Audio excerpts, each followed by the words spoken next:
The following program is hosted by immature, irreverent, obnoxious, and often disgusting young men. Listener discretion is advised. This time on Nude Clan, like Zoink Scoob, they got dead kids and the robots. Shall we play a game?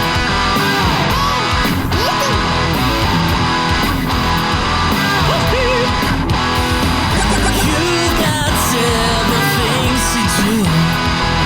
You got work, kids in school. What do you do when it's all over? How do you hand something from one player to another? Dark soul light. Turn on the TV, pick up the controller and play some games with the Nude Clan. Welcome, ladies and gentlemen, to another episode of Nude Clan, the video game podcast that loves the Peacock app and its 2 straight minutes of fucking ads. I am your host, Caleb Schweiss. I'm your theater-going Joe. I'm your peacock watching Zach. I am A4, the only person in here who's actually played any of these games. And today, guys, we are bringing you a review of the new movie, Five Nights at Freddy's. The cinematic latest sensation that's sweeping the nation. Yeah. It's definitely sweeping my TV. Scared my kids, but Really? a little bit, yeah. I mean, Does it really like a little. I mean, they are afraid. the toddlers are the target audience for this thing. So Yeah. I figured. I mean, they didn't see the part where the one person got bit in half, but yeah, well, I I was like, holy shit. That's what I said too. I was like, no fucking way. I feel like this movie would have been like way better if it had been rated R. Like, honestly, I could have enjoyed. For me, I would have enjoyed more gore if I could have like sat there and like. so yeah, I mean, I wouldn't have minded seeing Sabrina's tits, I guess. what? Oh yeah. I think that's the same actress, right? Or is it somebody else? I don't know. Are you talking? You're not talking like 90s Sabrina. Are you talking about like that shitty Netflix show? No. Yeah, the shitty Netflix No, one. I think it's the same chick. girl from the shitty Netflix show looks like Freddie Highmore in a wig. I don't think it's the same chick. No. I'll It's look not at the it. same woman. It's Elizabeth Lale. I just guessed. I She know. seems like she's from something that I hate. This movie. figured it was from Sabrina. Once Upon a Time. Once Upon a Gossip Time. Girl. Dead of Robot Summer. Chicken. I hate Robot 2 out of those Chicken? 3. I really hate 2 out of those 3 Yeah. a lot. I mean, Robot Chicken. What could have prepared you better for Five Nights at Freddy's than Robot And Chicken? robot chicken, yeah, that's true. She's already very familiar with robotic chickens. Yeah, I mean, like I was gonna say, she's already like degraded herself enough to be on Robot Chickens. I I'd was be, wondering if they were like. So we know you're affiliated with a robot chicken, but how do you feel about robotic ducks? No, she's a If you're chicken. Hideo Kojima, you like that. Hey. First of all, Chica is a chicken. Don't get it twisted. Secondly, there's got to be a Five Nights at Freddy's Robot Chicken sketch that they did, right? Where like the robots are humping a washing machine, or like maybe it's them in divorce court. I don't know. I mean, there is a robot Probably. humping a washer in Robot That was the Chicken. joke, That is Zach. real. Yes. It is a real skit.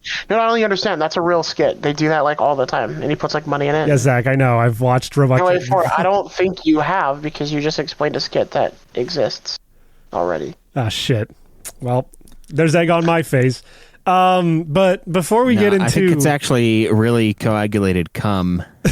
well, I mean, he does sport the term "Don't talk to me until I've had my morning jack off sesh." If you It see is it- his morning right now. if you see a slightly viscous liquid on my face and you think it's cum, I think that's on you. I think that's your weird. I think. See, Yeah. I don't think it is. I think it's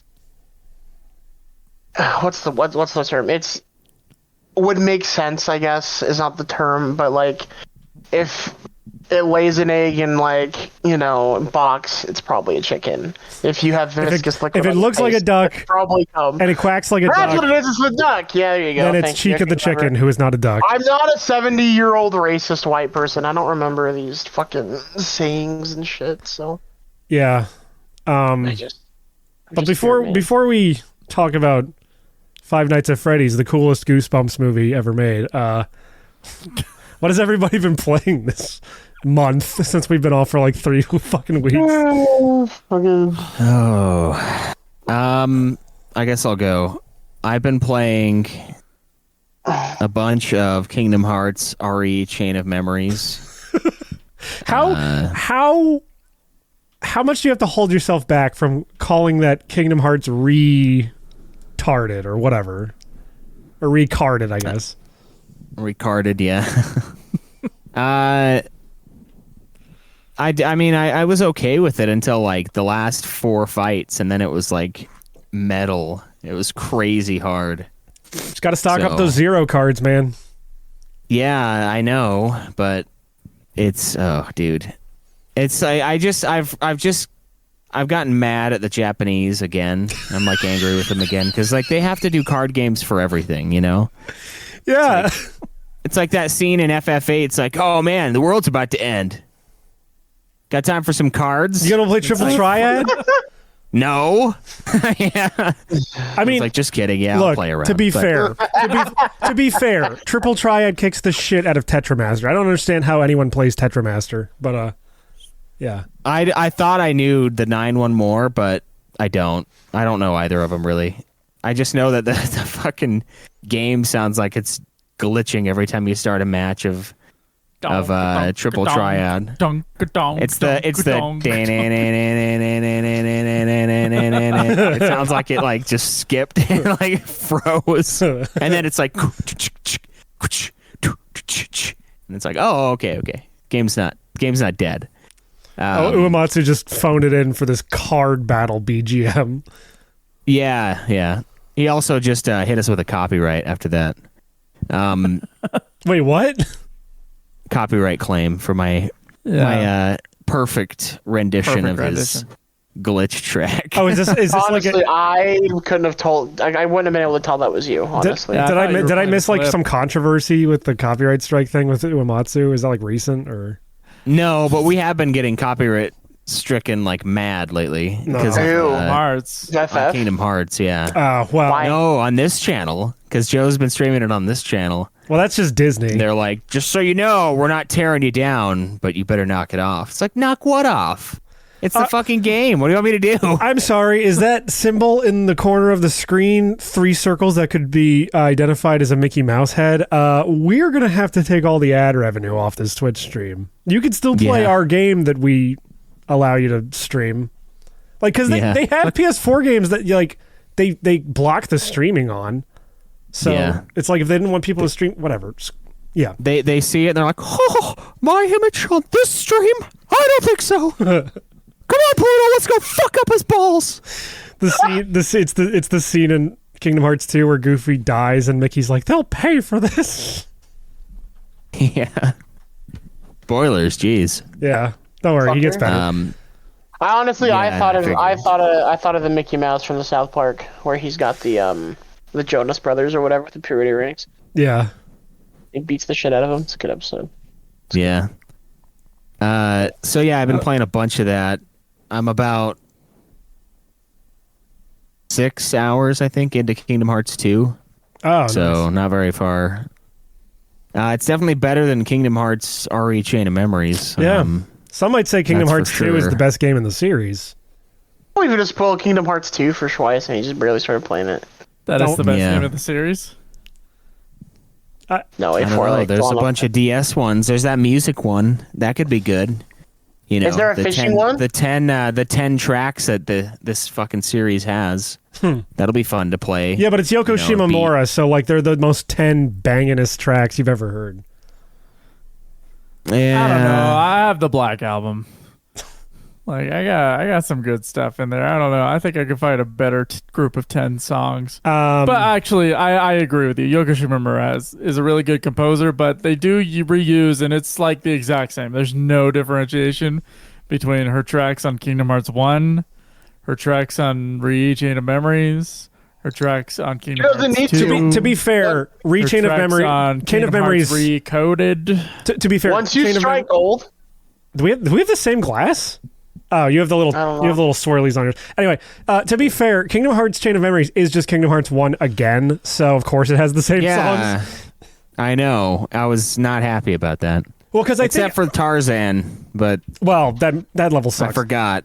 Yeah, I know. No, I think the original idea for Chain of Memories was it was just going to be like a GBA port of Kingdom Hearts 1, and then at some point Tetsuya Nomura in his brilliance was like, what if we made it a story about losing your memory? Yeah. And there were cards. Yeah, that's... And there were cars. No Yeah, cards. dude, I don't know. No cards. Have you I seen- got to the first world in Kingdom Hearts 2, so I'm in China. I went to China. I was going to say, The when you first say the one. first world, do you mean like the 3-hour intro where you're in Twilight Town? No, I finally got past that. Dude, I don't know what it is about that town, but like I can't find shit. I was like, all right, train station. I kept going down and like down to the bottom area, and I'm like, trolley, but I need train. And then I found it, and then I had to do it again. The next day I played, and I had just memory wipe. I'm like, what is with this fucking place? It's uphill. The train is uphill. At That's least- the Yeah, answer to that, yeah. by At the way. least while you're confused by the non-Euclidean geometry of Twilight Town, you're skateboarding around in a completely meaningless skateboard minigame, listening to just the smoothest jazz you've ever heard for your soul. Yeah, that's What's true. the point of the skateboard though if you only go like one screen in that whole? Because Tetsuya Nomura is a man who likes to put a bunch of random bullshit in his games, and it doesn't matter how much or how little you interact with that thing. Wait till you get to Kingdom Hearts 3, where he takes the whole spice rack of shit from Kingdom Hearts games, just dumps it all into that soup.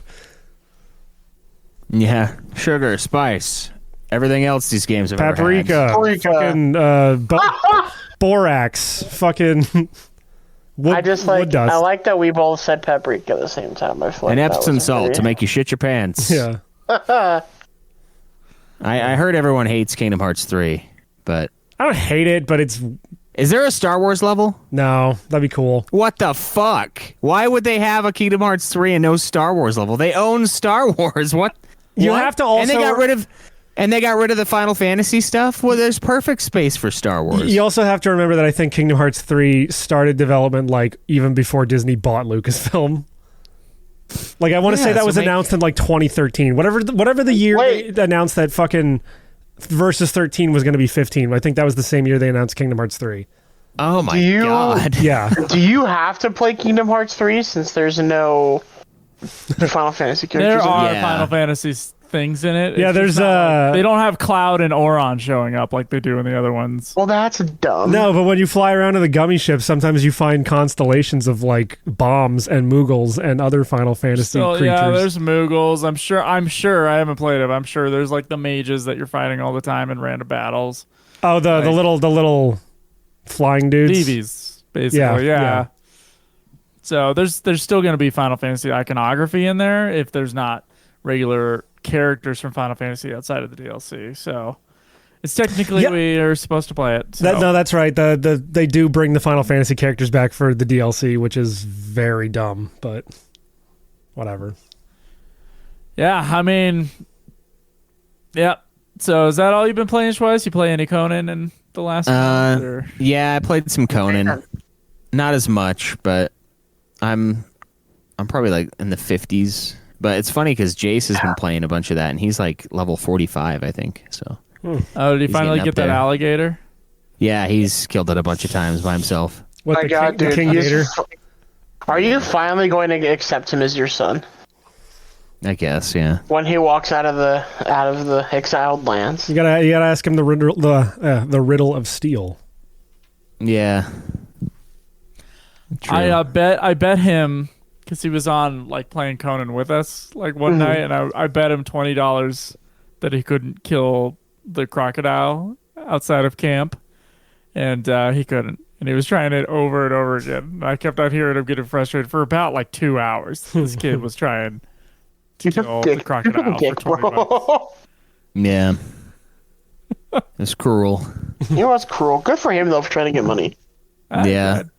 I also played. I don't give money for try though. I only give money for results. Yeah, I also played Star Wars: Knights of the Old Republic since it's been a while since we recorded this show. Mm-hmm. And I played little bit of Fortnite, just here and there. And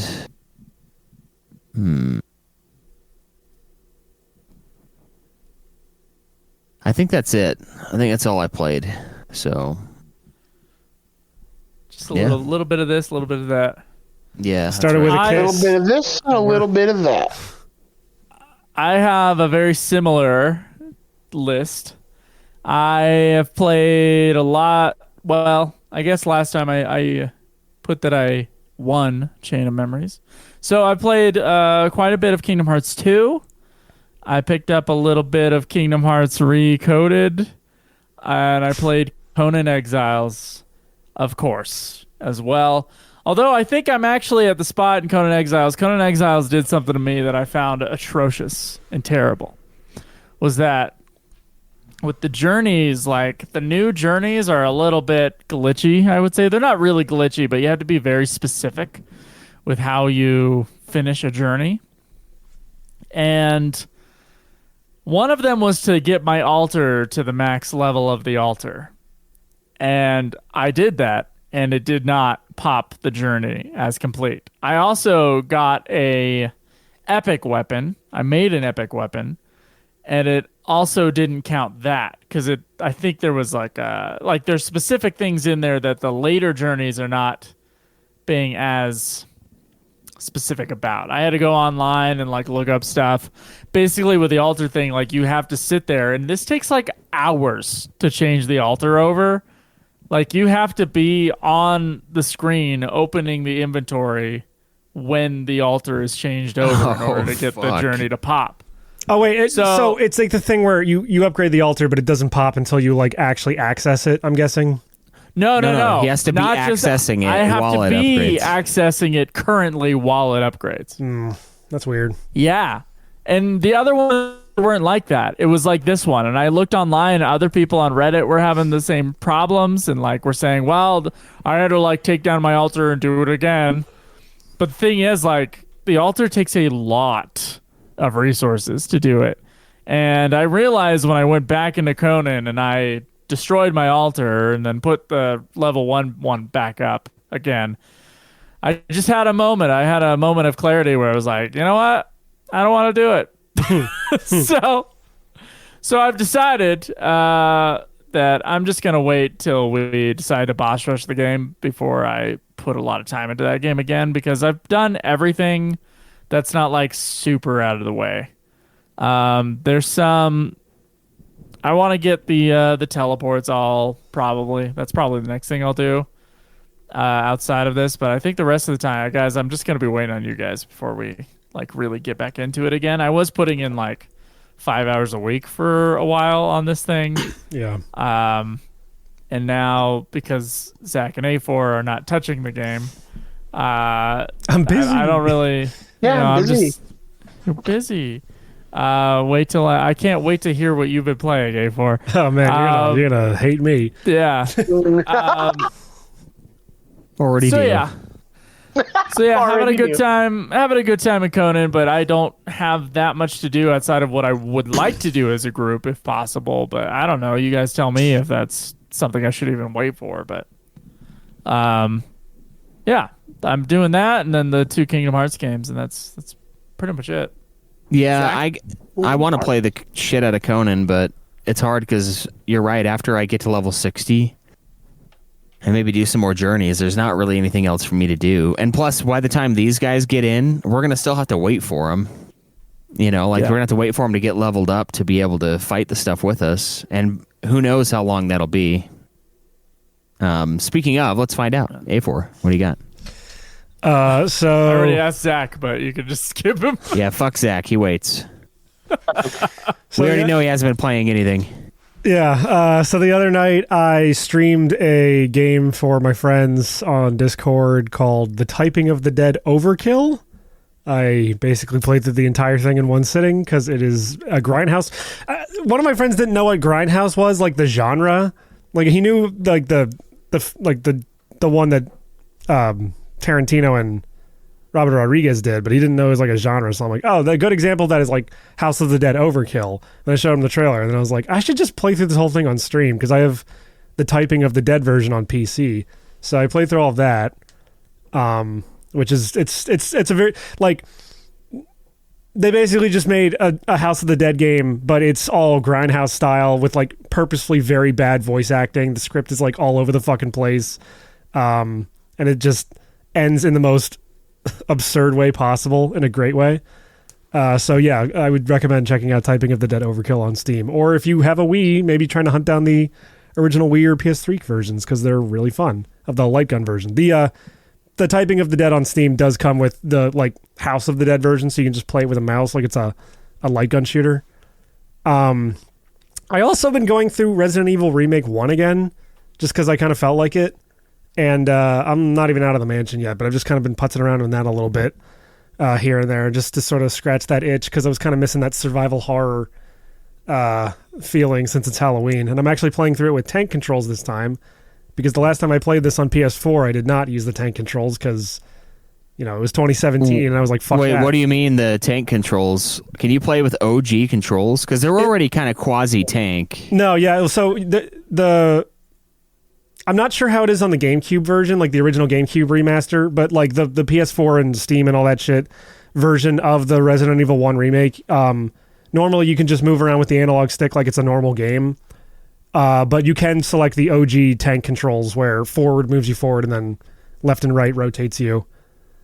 I don't know if you knew that or not, but yeah, that's in there. No, those OG ones for Resident Evil 1 are rough, dude. Like, I've gotten used. they're rough. I've gotten used to them. They're not that bad, but it's like Fuck. I never played them with the tank controls, so I'm like, fuck it, I'll try this out. That'll be fun. Yeah, I like Resi Outbreak has semi-tank controls, and I think Resi 1 Remake has like quasi as well. Like it's not full, but like it's a little weird. I think part of it's the fixed camera angles that kind of causes it to be. From what I remember playing it with like the new controls on the PS4 version like 5-6 years ago, it like you're moving around with the analog stick as if it's a normal game, but like when it switches the camera angle, you'll keep moving in the direction that you were moving in from the last camera angle when it switches, so as long as you don't like move the stick. So occasionally there are times when like moving between camera angles, you might move the stick just slightly to sort of readjust where your character is like facing. So it's not tank controls, but it is just fucked up by the fact that it's constantly switching perspective on you, which it worked fine. I thought it was fine. It's the same thing with the tank controls in this one. It's just a little more easy to figure out with the tank controls, I think, because there is just one direction to hold to go forward, which, you know, stays relevant each time the camera changes. But I've been fucking around with that a little bit. That game is still fucking incredibly great. Super well balanced. I put a couple hours into Grandia 2. That game is fine. I'm enjoying it, but it's, I don't know. Part of it is just like, it's not clicking with me in the way that I thought it would based on how much people were recommending this when I was told I had to play it. But I'm getting through. I'm a little more than halfway, I think. So, and I finally like unlocked more different skills for all the characters, so the combat is really starting to like open up and really flourish and come into its own. And I mean, other than that, I did install Five Nights at Freddy's 1, and I have played a little bit of that. I was trying to beat it for this week because I thought it'd be funny, and that game is very short, but I'm stuck on night 4. I don't know if that's me being bad at the game. I think it's mostly just bad RNG for the most part. What is that on? It's on. Oh, so here's the thing. I ended up buying it again. What is this game? Five Nights at Freddy's. So here's the thing, Schweiss. It's on like everything. It's on like mobile phones. It's on Steam. It's on like Switch and all that shit.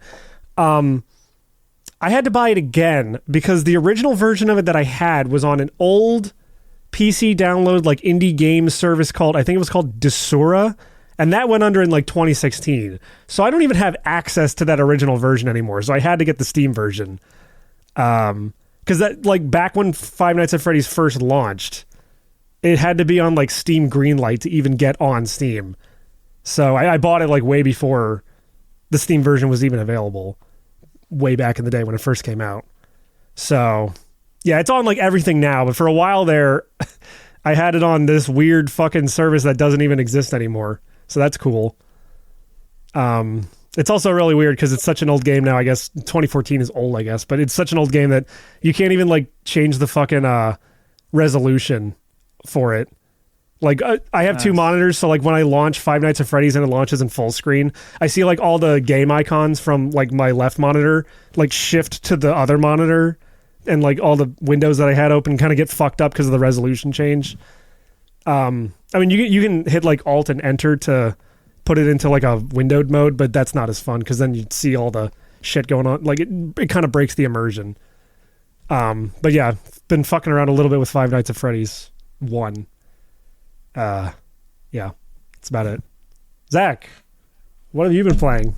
What have you been playing? I say as I turn my head to look like I'm looking at you. Not much.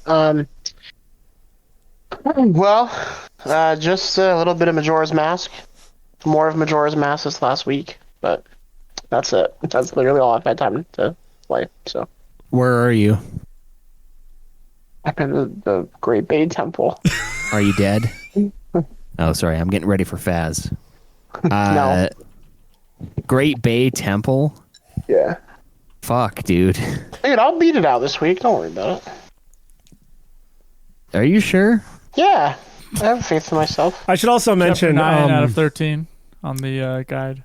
I should also mention that now that October's almost over, I won't be doing like my daily drawing thing every day, so I will have a lot more free time. If I don't have Grandia 2 beaten by next time, whether that's next week or whatever, I'll definitely have it beat within like the next 2 weeks for sure.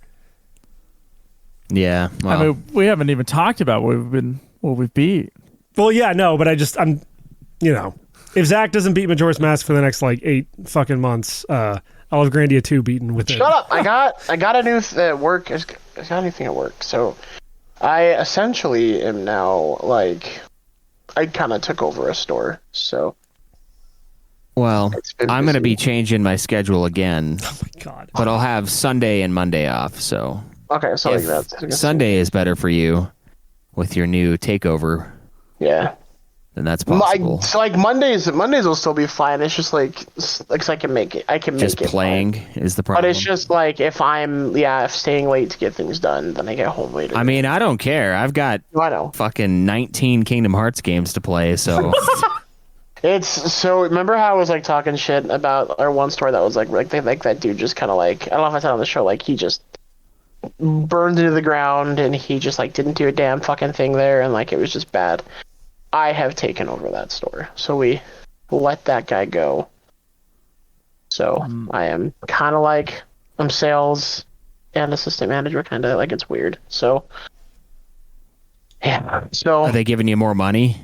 I didn't get a raise, but I got more clients. So I am making more money. Okay.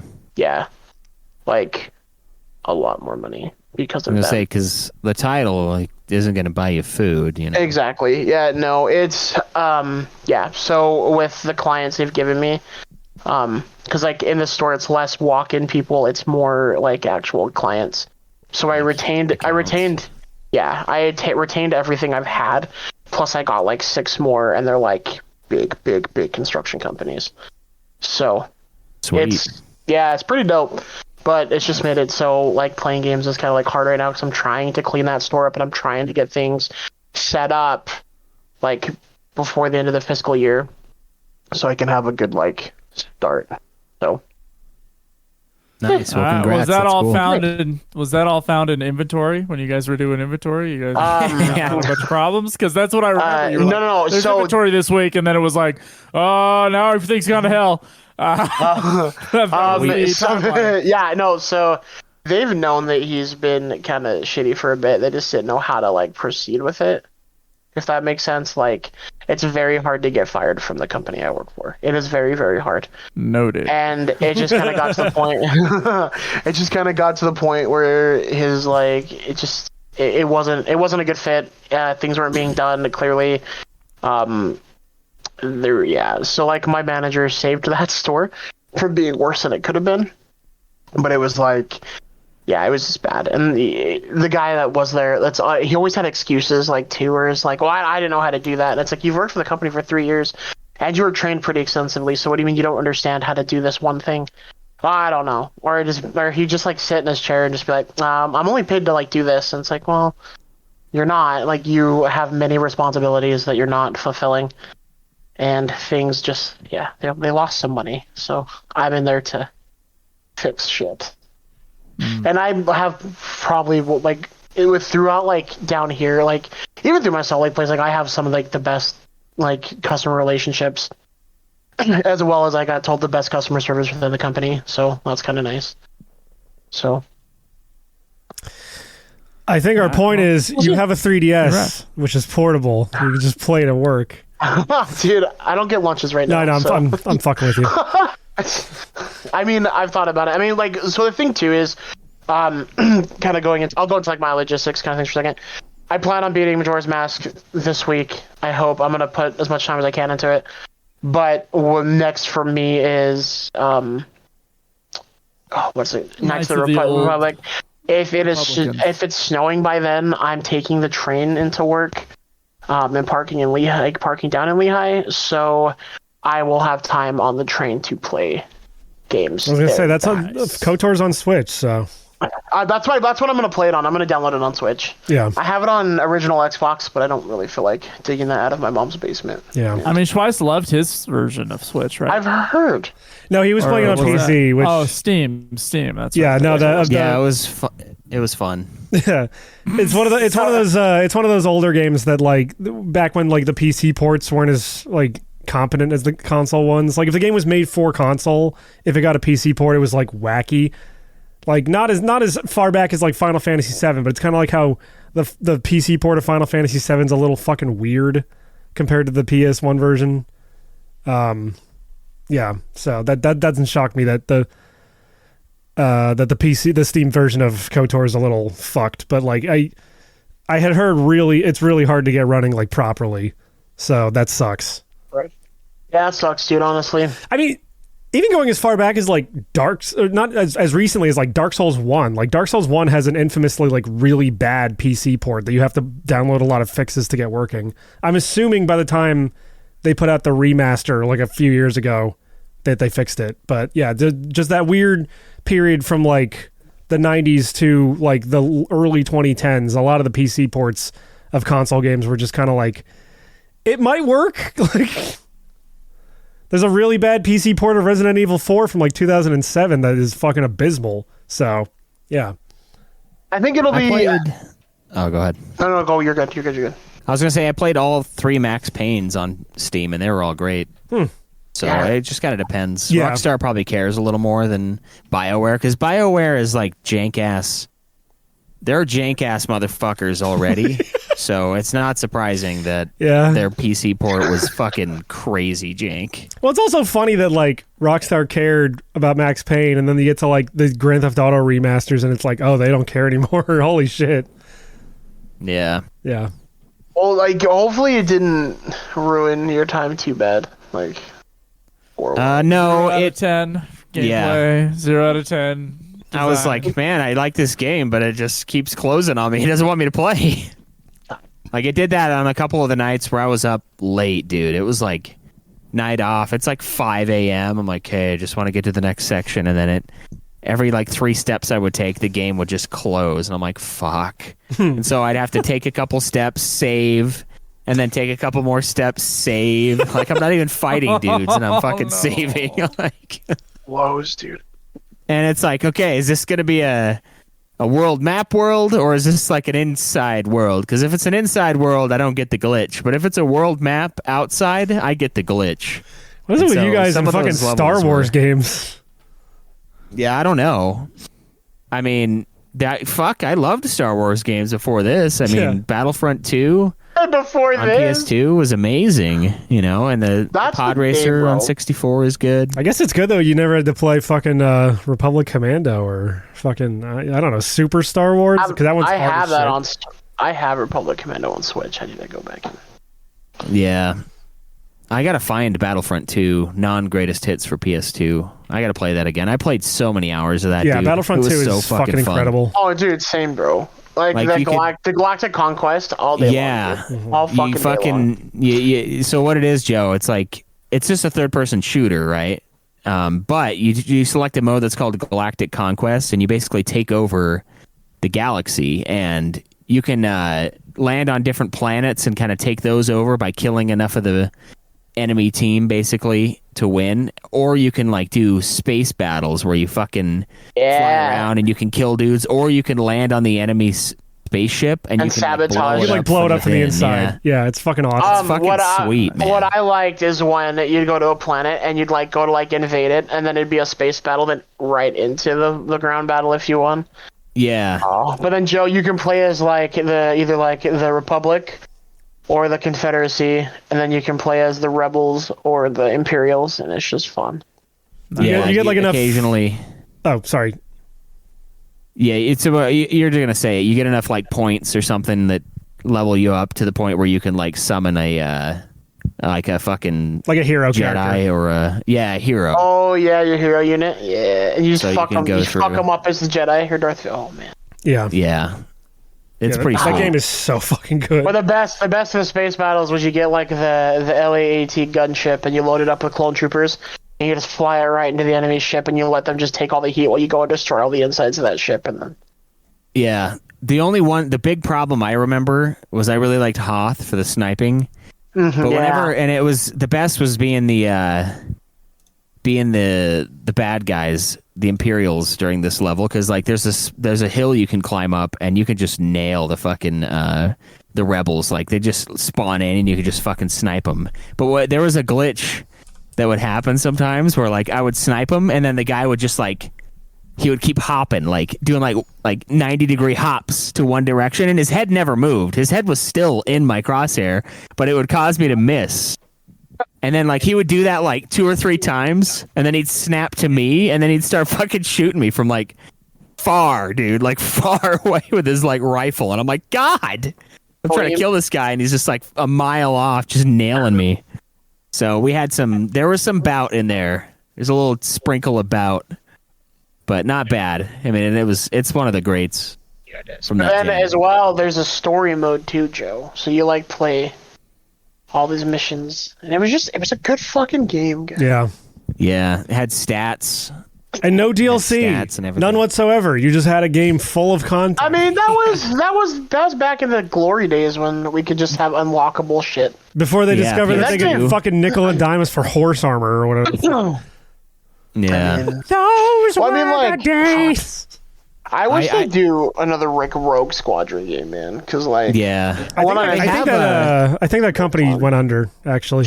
They have one. There is a Squadron game on PS4. It's a VR game. I have it. I have it played, too. Like, I 5 have minutes of it. I have Squadron too. But yeah, it was really awesome, and yeah, we shall never see its light again. Welcome to the review of Star Wars Battlefront 2 for Yeah. PlayStation 2, Xbox. Dude, no! One year for Christmas, I got that and Resident Evil 4, and I was Oh like, my god! "Fuck." Oh, that's why you brought. That's why you were bringing that up. Yeah. Or no. I was like, "Fuck, dude, this is so awesome." Yeah.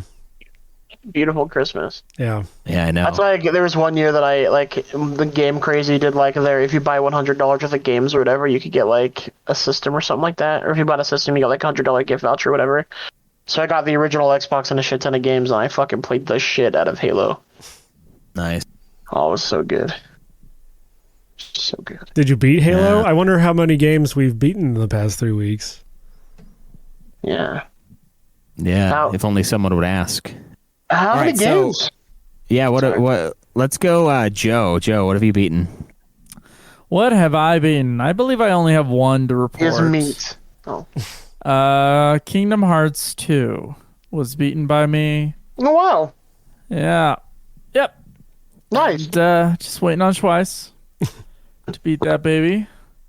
Twice And, is busy beating his other babies, so I don't think. Yeah. That's true. You could just. I mean, what's great is you could have him come back as like a robot of some kind, but Yeah. after you beat I have him, heard but- that. Yeah, I heard that as well. I think I might have Recoded beat this week. Fuck, dude. If I, because I do my Google Calendar on Mondays, and I plan out my week, and I try to get the like minimum amount of hours in that I would like to play on these games. That's been my system for the last like 5 weeks. And Hate it. yeah, I mean, Recoded is only a 16-hour game, and I only have 13 hours left, and I have 18 hours scheduled to play games this week. So I can imagine beating Recoded this week. Shouldn't be too bad. You're killing me. You're gonna forget the story in these things. This lovely Nomura story that he's crafted. There's two things that can happen, Schweiss. Either I slow down, or you speed up. And don't worry, you're gonna forget the story to these games when you beat them anyway. They you forget the story midway they suck. through the cutscene. Yeah. Stuff. Why are these people standing around talking? Something about darkness and being half Xehanort, and then there's like Dream Eaters and the Unversed, and there's like the Lingering Will. I just remember a lot of like keywords and nouns. I don't remember how they relate to each other. Yeah, there you go. There's like 13 shit. of this one guy. He's voiced by Liam Neeson, and then not Liam Neeson. He's voiced by Leonard Nimoy, and then Leonard Nimoy died, so he's voiced by Rutger Hauer. And then Rutger Hauer died, so he's voiced by Christopher Lloyd in the DLC. Yeah. Kingdom Hearts is a trip. Yeah, it's a trip, and I'm halfway through it. No, I'm not. I'm not even close to halfway. It's the longest fucking trip to Disneyland you'll ever take. Yeah. I have 6 games left of Kingdom Hearts. Kingdom Hearts is like going to Disneyland while there's an anime convention in town. So there's just a bunch of people in cosplay walking around. It's like, I just want to go on the Matterhorn. Why is this guy with spiky hair here? Yeah. Yeah, that's a good analogy. All right, what about you, A4? I beat Typing of the Dead Overkill. I think that's the only thing I beat. Type. In the entire month. I have not touched a lot of shit, dude. I have been busy drawing. Yeah, no, I think I thought all your art was done via AI. Yeah, but it takes a while to think of the prompts. See, that's what they don't tell you about AI art. I got to think of the right way. I got to think of the right way to word the prompts that it doesn't block my Have you tried the Bing AI thing, by the way? Because like my God, 1 out of 3 prompts gets blocked for seemingly innocuous shit. It's obnoxious. I'm pretty sure if you're putting it in, it's probably not innocuous. Dude, literally, like, because like I also get on Discord while I'm drawing my thing, and I stream a random horror movie with my friends where I have like a wheel with a bunch of horror movies put in, so we just stream whatever randomly comes up on the wheel. So I got into the habit, since they put the new the Bing AI thing out, to whatever my friend was talking about in the Discord server, make an AI image of that involving like a colorful wheel and a clock to say like, oh, it's wheel time. And I was trying to do one. He was talking about like something, and I was like, oh, evil little girl who's biting a prize wheel and looking at her watch, and it was like blocking that. And I'm like, I guess because I wrote little girl, but like I'm not in control of what it fucking generates. I'm just telling it what to generate. Like, and yes, I know that was the most oxymoronic sentence I've ever said, but like I can't control what the end image is necessarily. I just kind of pointed in the right direction, and then it's like, we blocked your prompt because we found things in the picture that don't comply to our user guidelines. And I'm like, okay, I'll try to changing a word here. Well, then why'd you make the picture? Because I need to let them know it's wheel time. Oh no! Why did Bing make the picture? That's what I'm having the problem with. I don't know, dude. The whole thing is the whole AI art thing is fucking stupid. And once I don't know, man. It's not gonna last much longer. Honestly, the AI art thing. Once they realize like, oh, you can just make anything with this, so we got to stop that right now because that's not good. So they'll take it away from us, but I don't remember why we were talking about this. Anyway, I beat Typing of the Dead Overkill, and I have not really touched a lot of games this month because I've been drawing my AI art with my prompts. Zach, what have you beaten, you sad sack fuck? Nothing. I've been busy. Nothing. You've been busy running your AI-generated fucking store. AI generated inventory report. I wish. Oh, sorry, I'm doing an inventory. For you. Fucking goes to work and ChatGPT, sleeps. generate me a fake inventory report for mufflers or whatever the fuck. Yeah, Mufflers. and then you turned it in for that other guy, and that's why he got fired. We have Like, you 5 got- mufflers. I looked You it got up like today. $10 million worth of fucking hubcaps in this store. You're fucking done. And then you took over. Also, we don't carry headlight fluid here. I don't know why that's in here, but Yeah, sort of filling out random shit. It's like, yeah. Well, no, the AI did it because there's enough memes about headlight yeah. fluid that it's like, oh, this must be a real thing. it probably would. It probably would. Yeah. All right, 0 for Zach. I did KOTOR Yeah. and Chain of Memories. And that's it. Retype that. Yeah. Will you? No. Re something. Re something. All right. So the nude hog for the hosts is as follows: A4 King Hog with 30 games beaten. Oh. That's 3 a month. Joe, second place with 14 Wow. games beaten. Fucking Joe coming in clutch, bro. What can I say? Tie for worst for the year.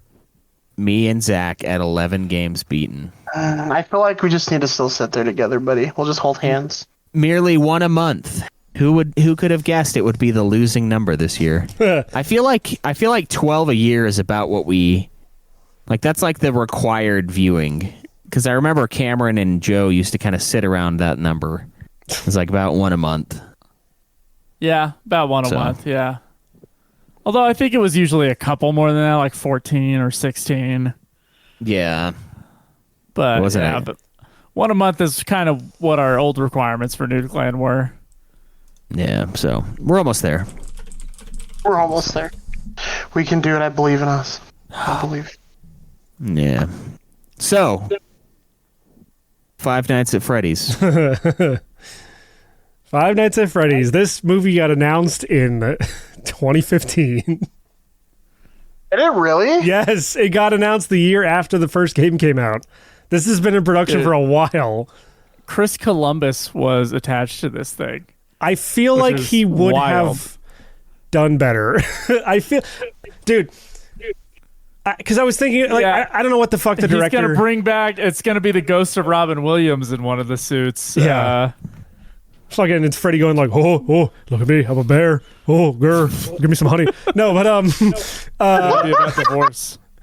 No, but I was thinking about because like I don't know what the director of this movie did before this. She did like some movie about like people on the planes looking at a tornado or something. It's just some gray, boring bullshit. But I'm like thinking like, God, if Edgar Wright had this fucking movie, it would probably be like 10 times better. I feel like he would get it better than like the director they eventually settled on for this thing. So do we want to underline again for those who didn't pay attention that A4 is the only one who has played the games, just to kind of understand the perspective? Yeah. Because my perspective, and I'm pretty sure the other people's perspective in this group, were, this is a movie. I'm going into a movie I'm forced to watch for this show, and you're just kind of like taking it in as a movie, and that's it. Yeah. And you just kind of take it for what it is. And all these characters, the only thing I've seen is a trailer. So like all like the bear character and stuff, like His name is they all Freddy have- Fazbear. Show some fucking they all have respect. interesting Yeah, Freddy designs. fuckboy. Yeah. But yeah, to me, I'm not like it's gonna be hard to look at this or to listen to an argument that's like, oh, it's a betrayal of the source material, the sacred indie game that someone made in 2014. Like Freddy Fazbear would never, ever, I do mean, that. Well, how much of this game, like what games, because there's a bunch of Five Nights at Freddy's, right? Yeah. So what games does it cover? This is Story-wise. I mean, this is mostly an adaptation of Five Nights at Freddy's 1, although there are elements of a few others. Like I think the girl, the security girl, is from Security Breach, which I have not played. That's like the newest one. It's also the most kid-friendly one, which kind of explains why the movie is the way it is. And there's like a few elements from other things there. Like the suit that he shows up in at the end is from Five Nights at Freddy's 3. There's like a whole thing there with that. So it kind of cherry picks little lore things from here and there, but it's mostly Five Nights at Freddy's 1. If it was way more boring and way more of a character drama than an actual video game. Because like the little sister character, as far as I know, doesn't really factor into it. like ever in the actual games. Well, Yeah. how long is the game? The game, well, I mean, Five Nights at Freddy's 1 is not that long. As long as you're not dying constantly, and again, So it's not that long, and it's a game. So I'm guessing it's like adapting a short story where they actually have to expand the story to movie size. That's what right. that sounds like. But the thing that this movie does that I'm not really a big fan of, that kind of betrays the games, is that the games always like imply the lore. It's never really like explicitly said what's going on in the background, and like with all the murders and the child murder shit. It's always just kind of like little hints here and there that people sort of take and piece together their implications, or you get like official explanations from like the creator. But like the charm of the original game is sort of like catching those little details and forming your own sort of like narrative in your head as to like what's going on in the background based on the clues. Here they're just telling you fucking everything. They're just dumping all the lore right on the floor, and it takes up most of the movie. Where I think the I think the charm of the original game and what this movie could have used more of is sort of like the feeling of being isolated and scared in this fucking building where there's a bunch of animatronics that if they find out you're in the security office, they'll try to kill you because they think you're an endoskeleton without a suit, like one of them. I mean, basically, the most accurate adaptation of the game is that opening 3 minutes with the one security guard, and then that's kind of it. Was that the guy who plays Baxter in fucking Arrested Development? Because he kind of looked like it. It was dark as fuck, so I couldn't really tell. I don't think so. No. Although I have heard you that was see his face, Schwartz? I have heard that it's their television. The YouTuber Markiplier, who was one of the first people that like really blew up with the Five Nights at Freddy's Let's Plays, was set to play that security guard, but he was working on his own movie from like another horror game at the time, so he couldn't do it. There's another YouTuber cameo later in like the diner. It's like the guy who waits the table for the aunt and like her little cronies. He's like a YouTuber who does like lore videos for different things. I think it's Game Theory. So he's in that. Oh. Yeah, wait till we star in the Phasmophobia review. Yeah, the movie. Yeah, Craig's gonna be out in the truck, guys. Guys, you're okay? Is everybody okay in there? What's going on? He's gonna drive off. We're all gonna be like, yeah. You know, by the way, speaking of which, I'm very proud of my wife, because my wife was like, my wife is not too good with horror games, but she has been playing Phasmophobia recently. Very, because I've been like walking past her office and catching glimpses, and I'm like, damn, they changed a lot of shit in this game since I last played it. So I gotta hop on Phas with you guys again. But yeah, anyway. Yeah, I wanna jump in and play too, because that was a fun game. I really enjoyed that game. So all right, so this movie, it stars Josh Hutcherson, which is the Hunger Games co-lead. PETA. Yeah, he's PETA. As a troubled security guard, this is what it says in Wikipedia, who attempts a nighttime job at an abandoned family entertainment center, kind of like Chuck E. Cheese's, I guess. Yeah. Where you discovered its 4 animatronic mascots come alive and are prone to murder. So this is like Night of the Museum, but you're fucked. Yeah. Like, it's... Because like plus Inception. Well, the basis of the original game is like the whole game you're just sitting in an office and you have access to like a door on either side and a light, and you're checking the security cameras to see where the animatronics are in the building, and then when they appear outside your door or they're close, you have to try and close the door to keep them out. But like you have a limited amount of power, so like you can't just have the doors closed the whole fucking time, or else the power runs out and then you just automatically die. So it's all about... So wait, what is this game on? I just told you, it's on like fucking everything. It's on like Switch, it's on phones, it's on Steam, it's on consoles. Okay, so everything modern. What was it originally released on? PC? Yeah. C, wasn't it? Yeah. It was originally PC. See, I thought for some reason this game had been around since like the 90s. No. Because it just looks, all the artwork looks like shit, so I figured it was like PS1. The funny thing about that is the guy who made the game, he made the game like this because he made like other like 3D rendered games before this, but like I guess people were making fun of the way the characters were animated and said they kind of looked like old animatronics. Like I guess people were saying they looked shitty. So instead he decided to take that and make a game where the enemies are animatronics and they're just sort of like moving around and trying to kill you. So, and again, to be fair, Five Nights at Freddy's 1, very effective little horror game. A lot of the scariest parts of it are just the jump scares that happen, but it's sort of building up to the tension of like trying to avoid getting to the point where like an animatronic gets in the room and jump scares you, because like it's incredibly subtle otherwise. It is literally just still images for the most part. You're just looking at these cameras and like the robots don't, like, except for one instance, they mostly don't move when they're on camera. They're just sort of like standing there and staring, and then like, you know, static will go and then they'll move to another location. So like it's very effective at creating a scary, dreadful atmosphere with like mostly just still pictures, which is really like impressive considering how little actually goes into this game in the background. But it works. Like your mind fills in the gaps more or less, which is kind of what I wish the movie did more of. The movie shows the animatronics moving a lot, like, and I get it because they hired the Jim Henson Company to make these like puppets and these walk around suits. They wanted to use them, but I think what it could have used is a lot more like subtlety in the beginning, or at least like maybe for the first half of the movie before things start ramping up, because the pacing in this movie is weird. Like it gets it to probably its scariest right before the halfway point, and then it really ramps back down and becomes like a fucking Blue's Clues episode where it's just like, oh, now they're our friends and we're gonna make a pillow fort, yay! And then like it kind of never gets any scarier after that. Like there's a part at the end where like things get dire again, but it's not. You get a third act. Yeah, but it's not really all that scary. Like the scariest parts are probably like the part in the near the middle where like those hooligans break in and the animatronics are killing them. That's like possibly the scariest part of the whole movie. I think what the threat is supposed to be is like, okay, well now what's going to happen to our main character when this, like, you know that there's something wrong because they look really mean at him, right, when he first sees them. Mm-hmm. But then when his little sister has a relationship with them, they're nice. But I think you know as an audience member, so I don't know if I agree with you on this.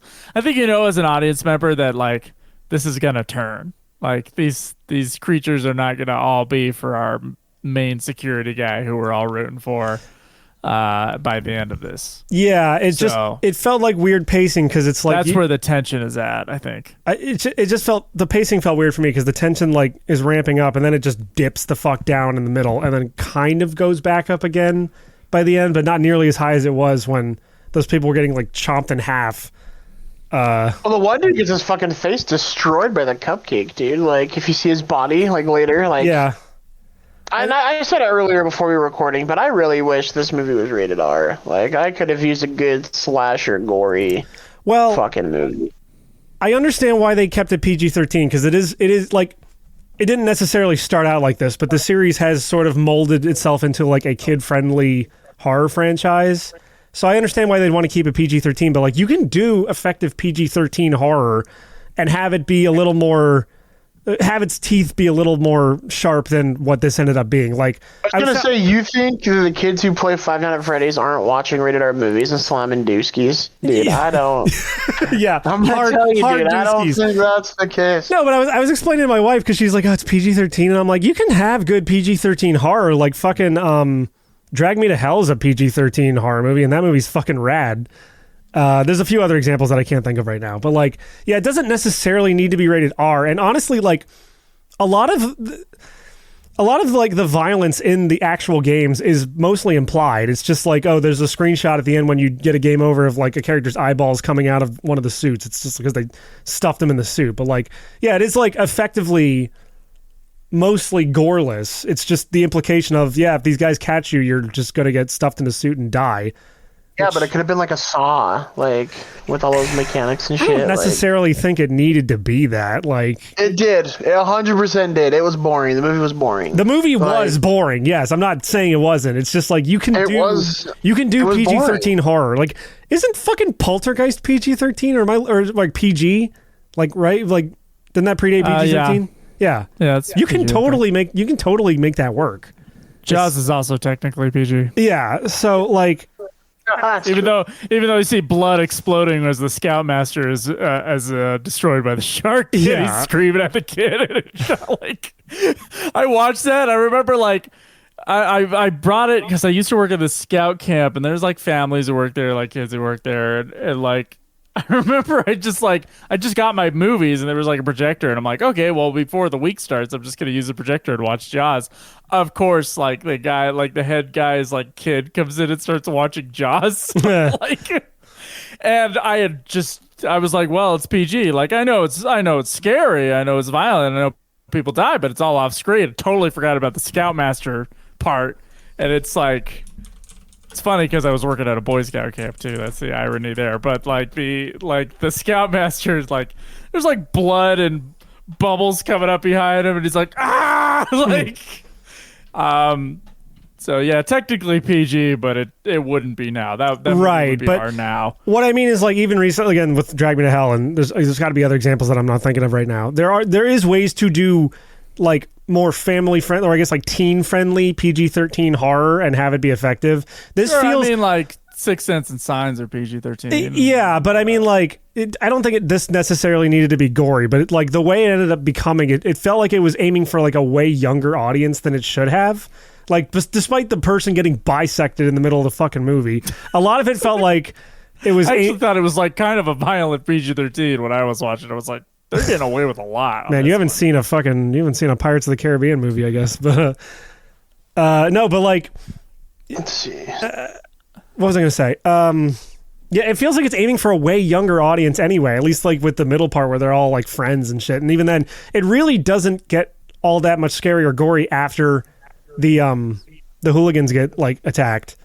And it's weird because this movie was in production for so long. Like people that, let's say you were 9 or 10 when the first game came out in 2014, those people are now like probably high school graduates or close to being high school graduates. I played Five Nights at Freddy's. I didn't fucking graduate. No, but I mean like they're old enough to be able to see like a movie that like treats them like young adults or teenagers. Like this doesn't feel like it's treating its audience like it's teenagers. Like it's this weird dichotomy of this movie has where it's taking itself really fucking seriously, but then it also feels like it has to sort of soften the edges of everything to sort of make it friendly for kids and families. And I get it, but it just feels weird because like the people that grew up on these games and like all the Let's Plays and shit are probably just about to graduate high school now. So why not make it a little more like just a little more hard edge than what it ended up being? I mean, yeah. And I know I'm talking about a movie where like the ultimate like plot is a bunch of fucking kids got murdered and stuffed into robots and they're possessing the robots. But like, I don't know, man. I don't know. I think the reasons that you're giving for disliking this movie are insane. But all right. I think there's plenty of reasons to dislike it. But I don't know. I watched it with a big audience, full theater. And I don't know. I think like the scares were not doing it for me outside of the woman getting cut in half, in which I was the only person in the theater who laughed at that moment. I laughed.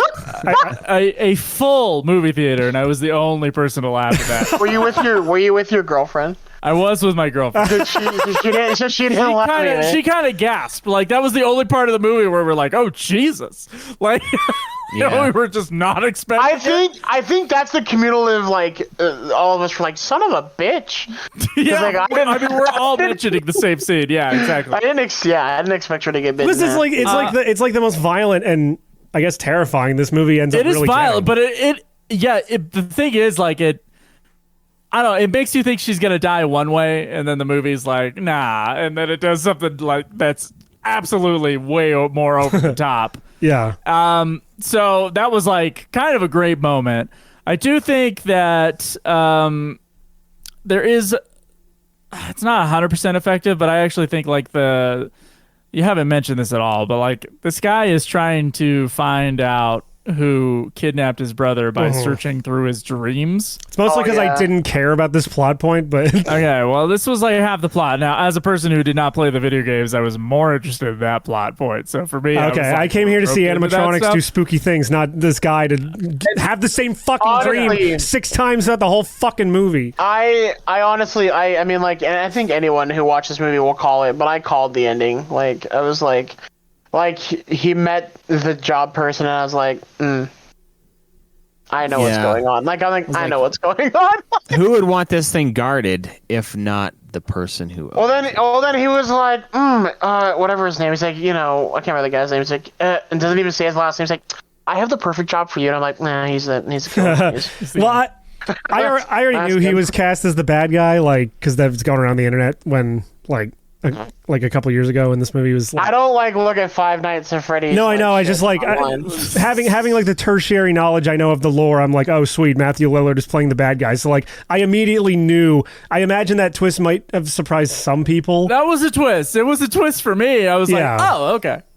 Oh, because immediately in my mind, because like it's like movie maker mind, it's like that's why they got a named actor on there. Mm-hmm. Honestly, you though, would never cast the guy giving someone a job that only shows up in 2 scenes as a name actor. Like you would never get someone. I think the thing too is like Matthew Lillard is dope. He ends up at the end. You then have someone that like, oh, you recognize that person. I mean, what is it? What movie was it? Was it fucking and Scream? He's like one He's of the the bad guy in killers in Scream. Scream. Yeah. What is it? House of Dead 2. I mean, like the cinematic masterpiece House of Dead 2 was, or 3, or whatever fucking one I watched. They have Robert Englund as the teacher in that one for like one scene. So I mean, it happens.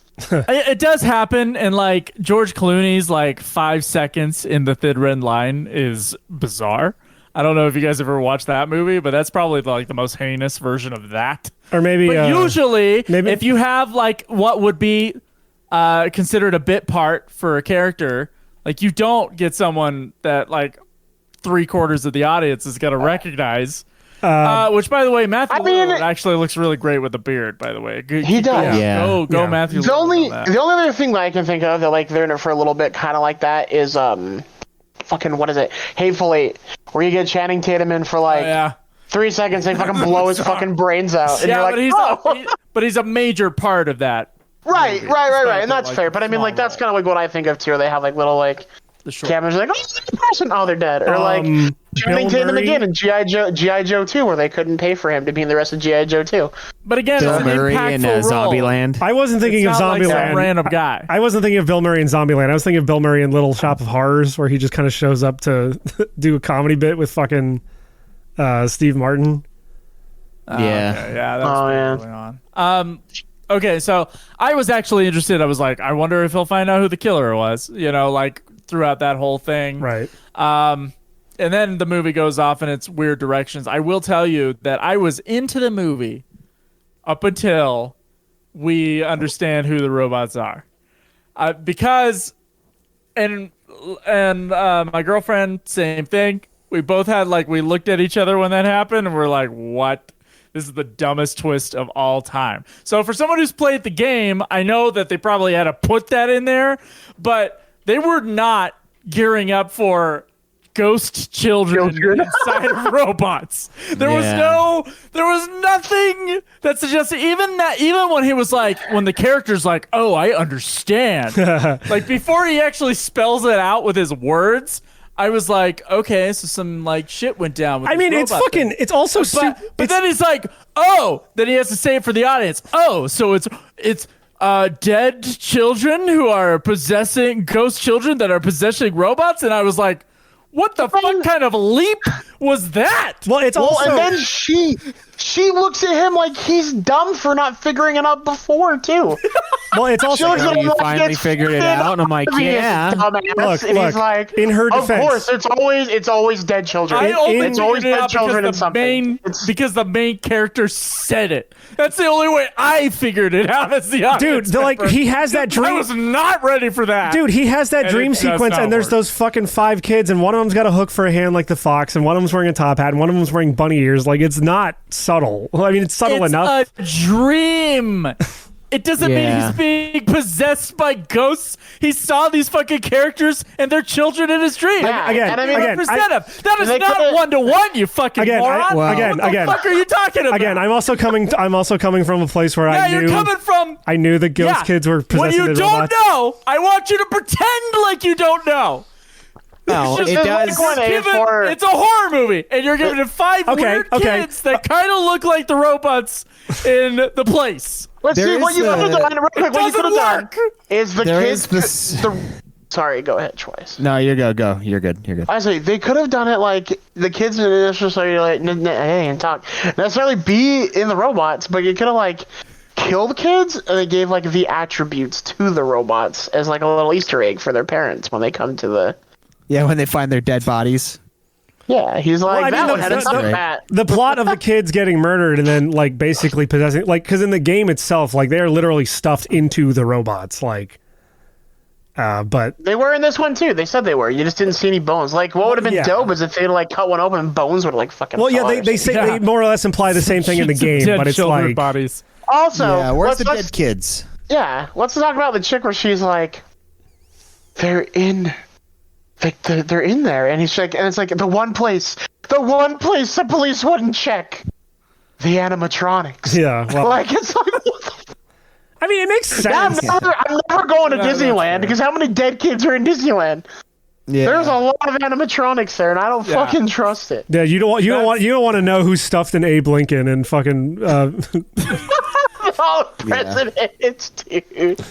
That's that was the moment that the movie lost me, because before then I was like, because I had made the mistake.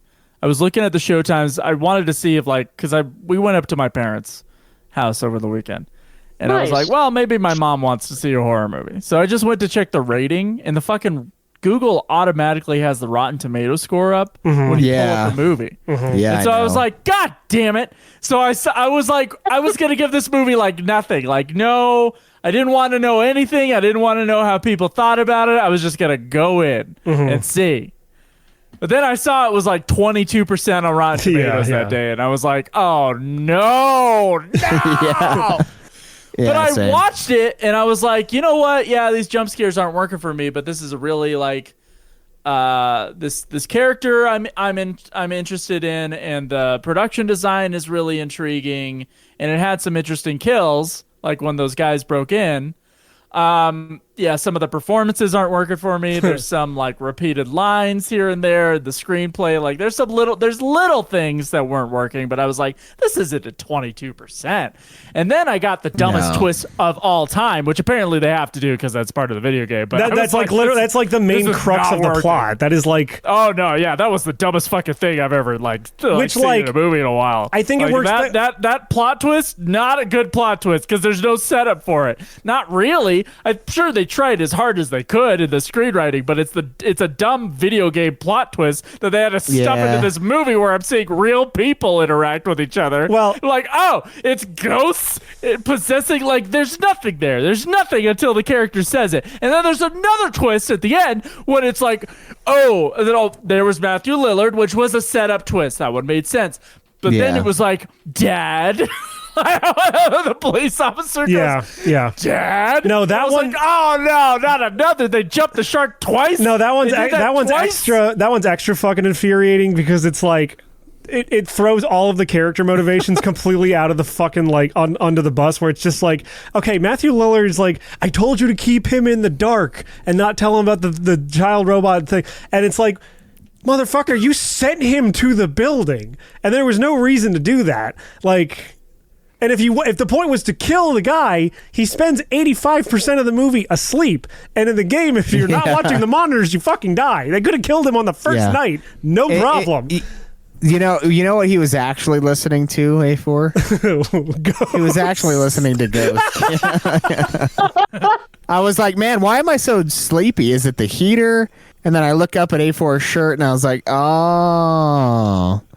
I see his ghost shirt. No one's gonna remember this episode because of his ghost shirt. Like, look, I'm wearing it because it's Halloween. Not yet, bitch. Oh, I should have worn. I guess it's almost that for you. I should have worn my my Evil Dead shirt. Damn. Yeah, you should have. No, but I can see Joe not buying the twist that the ghost children are possessing the robots in the movie because it works. You guys didn't fucking play the game. Did you guys know that? I actually knew that part of the lore. That's like one of the only things I knew was that they're dead. They're driven by ghosts. But I think that the dream part, the kids being in the dream, makes sense because in the beginning they have that setup where he's talking to the one dude, and the dude's like, "Oh, do you actually believe this crap about like dreams being real and He's like, I don't know, some people do. And so that part is a good setup. Yeah, the dream took me- is all set up. Like that was like, I don't know. The dream was almost the plot of the movie and everything else. It basically Yeah. was the plot of this movie. It wasn't the plot of Five Yeah, Nights at because Freddy's. again, the guy is asleep for like half the movie. But the ghost thing, it's weird because there's movies where you can accept like paranormal and supernatural, but it's because it's like acceptable, you know. And they this did one, I their don't know if work. it. Yeah, I don't this know one if this was- one did the work. This one did twists out of like that twist comes out of fucking for a person who had no knowledge of this shit. That twist, Well, and again, what? I think it works better in the video game because in the game it's don't know. all implied. Like it's never in a game you haven't- kind of accept worse writing. Like, that's No, just- but Yeah. no, I but just- like no. What I'm saying is like in the game, it's all implied. It's sort of these things that like you pick little details together and you come to that conclusion in your head. Whereas in the movie, they had to explicitly state that like yes, so these are ghost do you children think- possessing these robots. So if this movie was like directed by like Tarkovsky or something, where you're like not quite sure what's happening in the movie, but you think you know what's happening. I in the think- movie, that would have been a better. I think this thing, movie but would it have. would not have made this much money. I promise you. Oh, it would have because this is a wildly popular franchise. I think it would have made that same amount of money. The thing is, I think a lot of this movie could be improved by simplifying a huge, like many different aspects of it. Like, don't have as much about the kid. Like, don't have the guy reliving the same dream 18 fucking times throughout the movie. Don't explain so much of the But fucking it gets lore. closer each time to his plot point. And then it ends up being Matthew Lillard anyway, because it's like, ooh, I could have fucking told you that from the beginning of the movie, because it's like there's only one guy in this fucking franchise that I looked kidnaps at and my kills children. girlfriend and I went like this. I went, he's the bad guy. But it's like, just explain less lore. Like, leave more to the audience to sort of piece things together on their own. Like, they didn't even necessarily need to, like, explicitly state that the robots are being piloted by the children. They could have just, like, left I mean, that nothing shit. else would have made sense in the second half. So I actually To think me, they might have added to me, that. I was just thinking I don't like know.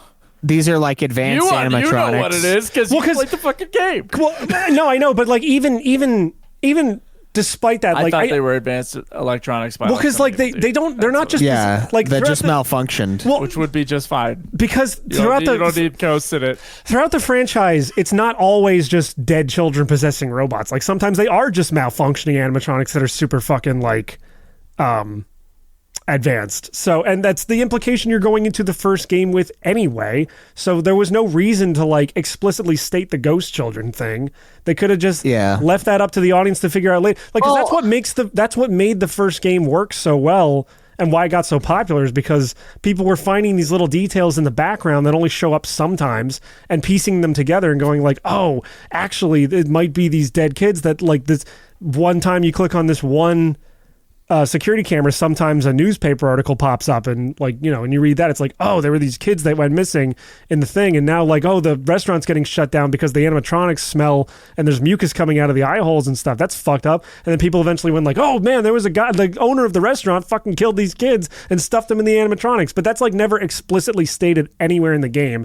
And I think by simplifying the movie, they could have made it a little better by sort of keeping some of those mysteries, like, in the shadows a little bit, but, like, just peeking out enough details where you can kind of piece things together after you see it. I think that would have made it work a lot better. Or just made a movie out of the first half of this plot. Yeah. When you finally get what they are at the end, Yeah. and there's, like, a big climactic scene and then it ends. But that's, like, the midpoint of the movie. And then, Yeah, that's what I mean. The pacing is so you're off fucking for the ride. weird. They fucking reveal that shit halfway through, and it's like, what are we doing? Like, this should be, like, the last 5 minutes revelation. What are you doing? honestly, Yeah. like, you can. Okay, so here's some, like, theory, I guess, on this stuff. Like, you either put that stuff in, like, the first 30 minutes or, like, the last 30 minutes. Well, it's like You can't have that in the midpoint. If anything supernatural, any supernatural movie thing, like, you have to have it clearly set up at the beginning where you're like, hey, is that a supernatural thing? Otherwise, the audience is not going to go for it. I saw dreams, which everybody has dreams, and then I saw animatronics, which exist. And then the guy will go, and then the guy goes, "There's ghosts in those animatronics," because my sister is weird and can see ghosts, I guess, which also wasn't really set up. Oh no, it's okay. I was just thinking about friends. that. Those things don't go together. That's not A plus B equals C. That's fucking A to D. You fucking skipped all the steps. That's I don't A know how plus the fuck orange. anybody got there. See, and that's what I was just thinking too, because I was kind of thinking back and I'm like, how could they have like done it better? And it's when he asked her about in the beginning, he asked her about her imaginary friend. She's like, "You're sitting on him," and like it's like, okay, well, it's an imaginary friend, but now it's like, is it a ghost? Like, fuck, I don't know. But they could have like if they were gonna like keep jumping back and forth out of him not being in there, and I get why he leaves the Five Nights at Freddy or Freddy Fazbear's, because in the game it's you go back each night to do your shit. So I understand why he's leaving, but they could have either A, made it way like a horror, like where they're all like those people that are trying to like, you know, like what they could have done in my opinion was like you could have had like the first like 30 minutes could have been the setup like where they're like, this is the aunt wants the dog that wants the sister because she's a cunt and I'm happy she died in the movie. I was rooting for that. But like they could have had her doing her shit with the people that are watching her, and they could have had that set up. They could have like put in like the, you know, like I don't know, like they could have done something paranormal, like where it's like she's like, I see things, or like, oh, why are those shadows? Something. They could have done something to tie it in. But what they could have done is the first 30 minutes should have been his like little like dream backstory to the aunt saying, hey, let's bring him down so I can have my niece for the paycheck, and them going, okay, we're gonna trash Freddy Fazbear's. One, why do they go in the middle of the day when he's not there? Because that's not his fucking problem. Like, it doesn't matter. It doesn't matter if he's that was there. stupid. If they're like, oh, we're gonna trash it. Door. And they're like, oh my gosh, did you know? And he's like, I'm not on the clock. Why is it my fucking problem? So if they would have done it at night and had them all locked in there, like they could have broken in, they could have fucked him up a little bit, like beat the shit out of him, and like whatever. Or if he's dreaming and they like sucker punch him a few times, he could have like had his little stupid dream or whatever. And then it could have been like them systematically being killed by these animatronics. Instead of like a whole or like fucking bust your nut scene with 5 minutes where they're all getting fucked, it could have been a slow burn like that. Yeah. Where people are getting systematically picked off. His sister could have been there. She could have still been there, and it could have like in that whole night, it could have been like, oh fuck, this shit's happening. This is what's going on, and it wouldn't have been like a 5-night thing where it's like, bam, oh, guess what, ghost children. Like it could have, you could have found that shit out, and they could have done it better.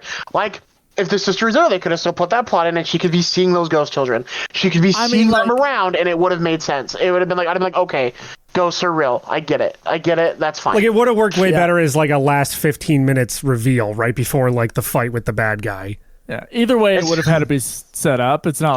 Like dude, they could have just stole the ending of The Haunting when all the ghosts like fly out and like attack the evil ghost. Honestly, while I was watching the movie, after that twist, quote unquote twist, in other words, shoved in exposition that made no sense.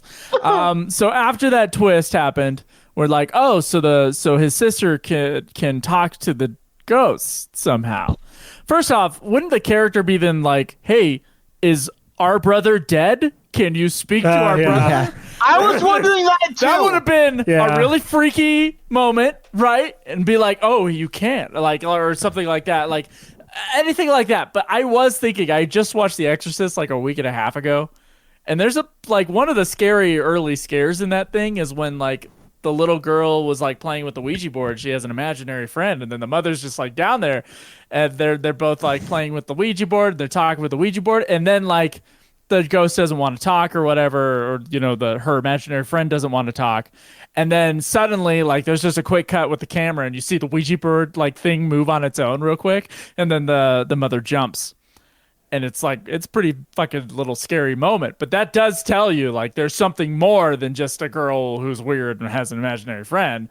Even if you didn't have the whole prologue of The Exorcist, like you would still be like, oh shit, there's definitely a real ghost there, or there's something. So there's not a ghost in there, but there's something. In that vein that I do like. Let's rewrite Five Nights at Freddy's. So what I like about that is, you know, when she goes through and she's like mad because she thinks that he's gonna like make her go with the aunt or whatever, and she's like, "You," and like runs off to her room. Like, instead of her scribbling out like his like picture or whatever, they could have just been done. Like, it could have just been like, oh, there's she can see ghosts and they don't like the brother, and like there you go. It's like there's little things they could have like. That's where I thought it was going. See, and that's why see, and that would also been interesting if, like, I mean, if, say, like, halfway point they figure it out, and, like, which they do, and, like, when you're like, hey, these are, like, kids in there and they want the sister, they could have, like, not done the whole, like, oh, they want to take the sister, but they could have, when she got pissed, it could have affected that, where it's like they try to kill him because she's angry at him. That could have also been a decent, like, segue into... because they have that weird thing too that they kind of set up at the end where it's like, well, they barely set it up in the midpoint where it's just like, oh, they're the characters are influenced by the child's drawings, so like she scratches out his face and it's like maybe that's somehow because like they basically defeat the bad guy by her putting another drawing up of like actually the yellow rabbit's the bad guy. She like she's using Heaven's Door from JoJo's Bizarre Adventure or something. What if they hadn't checked the drawings that day? You know. Like I don't know, man. Look, it's a movie with like, ghost children possessing animatronics. If they're I watched it Friday night, and I forgot they had defeated them with drawings. Yeah, I forgot that. That's the grand reveal. Is basically, like, oh, they're being controlled because there's a drawing of the yellow rabbit holding hands with all of them, which is retarded. But okay, sure, why not? Yeah, and it's like, again, another thing that makes this movie kind of not work, that like they could have pulled something from the game. The reason the game kind of works is because it's implied that the restaurant is open during the day. You're the night watch guy. Here it's like a derelict place that's been shut down forever, which is weird too because this movie very clearly takes place in like the early 2000s. Like in the 90s, I thought. Like the newest piece of technology we ever see is like a Razor Motorola. Oh, I didn't remember that. I didn't see that. Yeah, because I'm like noticing, like, all right, I'm noticing a distinct lack of smartphones. There's like, they got like a VHS player in the house. I get it. But like, it makes you isolated within that environment. I totally understand. Yeah, but it would be weirder. Like, again, I think it works better if the restaurant is open and like everything is going like fine. And then at night, that's when the animatronics become all evil. Like, I don't know. That's what made the original. Like the implication that like. Sorry. At night is when things go wrong in this restaurant. Meanwhile, it's already a creepy fucking derelict restaurant because it's been closed for however long and I don't know. It's a weird detail that like I don't think it should have been like a broken down restaurant. I think it should have been like open during the day, and that sort of like adds to the horror of like, oh, there's these horrific things walking around children during the day, but they only become evil at night for some fucking I don't know. There's a lot of better ways you could have fucking executed a lot of the stuff in this movie, I think. Honestly, I think I fixed it. What they could have done was you find out at the end, they go into the basement. Okay, into the basement. There is an ancient Egyptian tablet. And this tablet is bringing to life these animatronics. And then Robin Williams shows up as Teddy Roosevelt. Yeah, and they fuck up the robots. But it's because like he runs to it and he like grabs a little middle like gem and he like turns it to the side so it doesn't connect to the piece, so the animatronics don't come alive anymore. Yeah. And then for some reason when they cut off Freddy Fazbear's head, it's Rami Malek's head in there too. And he just like oh yeah, that's right. I forgot he was in that movie. Yeah, he's the Pharaoh. That's weird.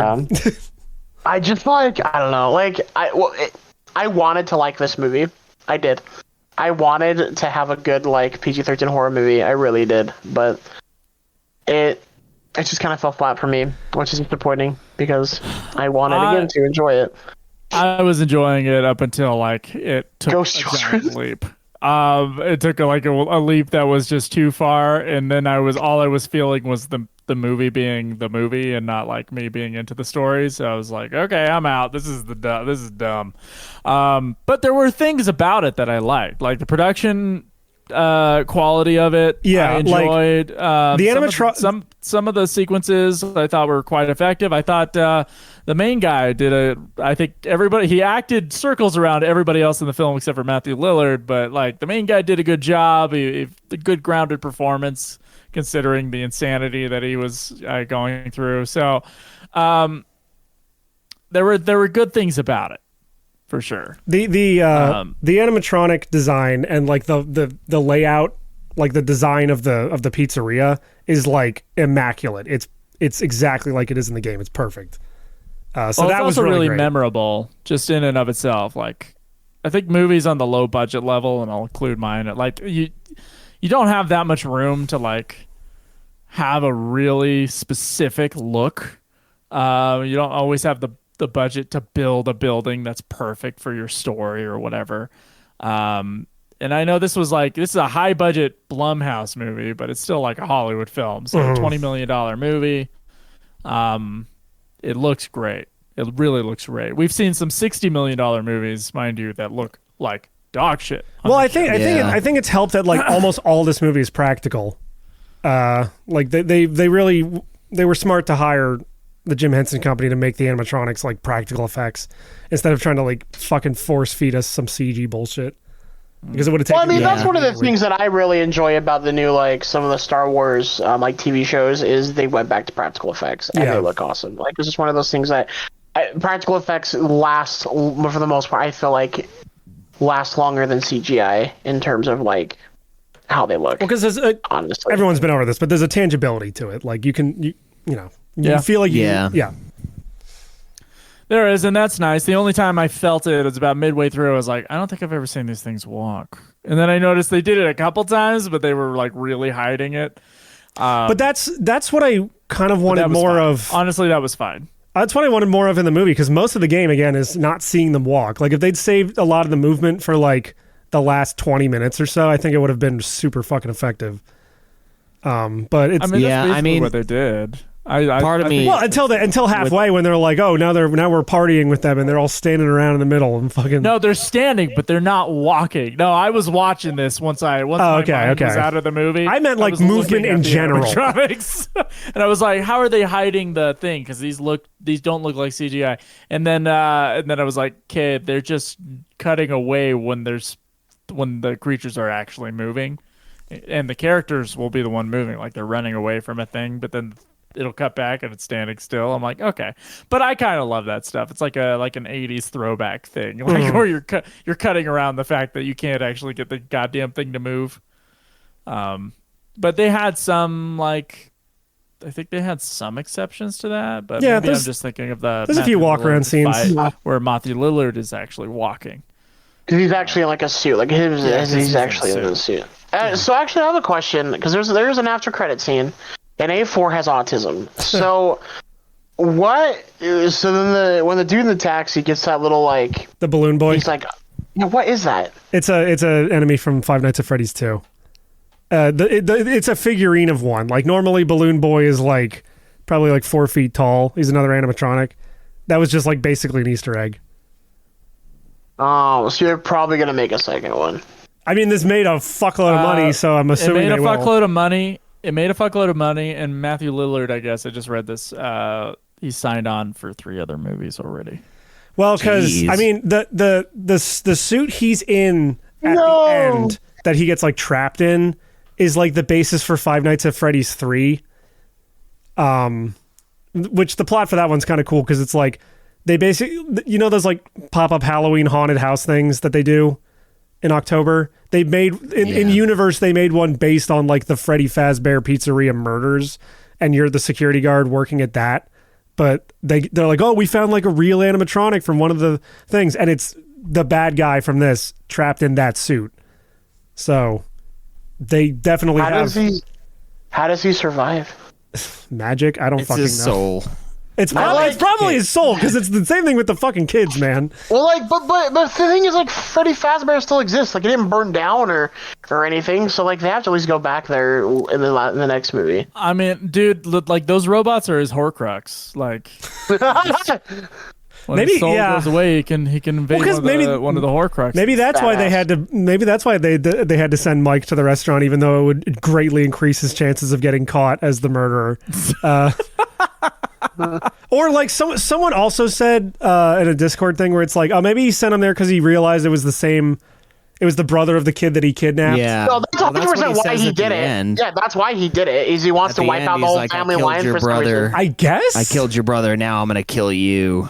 But again, if the whole point was to kill Mike, he spends 90% of this movie asleep. They could have killed him on night 1, no problem. Like, why give the guy a fucking like sleep pill addiction thing or whatever the fuck? Because the kids, they don't want to kill necessarily. No, but they're influenced by the bad guy. So if the whole point of the bad guy's plan was to kill this guy, then he would have influenced them to do it anyway. And also, but they don't want to kill away from him. But then why did they kill those random guys that came in and smashed up the place? They didn't want to kill. Because they fucked up their play place, man. The whole place was already fucked up. It was closed for like 15 years or whatever. We're just desensitized and used to responding with riots by doing nothing. Okay, these guys know these are Law and Order little kid robot. Are you telling me that the animatronics in this movie are like fucking Kyle? What's his nuts? Kyle Rittenhouse. Yeah. They're the Kyle Rittenhouse of the fucking. They're the fucking heroes of the movie, bro. Like, come here, pedo. They killed a pedo in the end. They do. No, but they were killed by a pedo. I'm assuming William Afton's a pedo. He killed kids, so.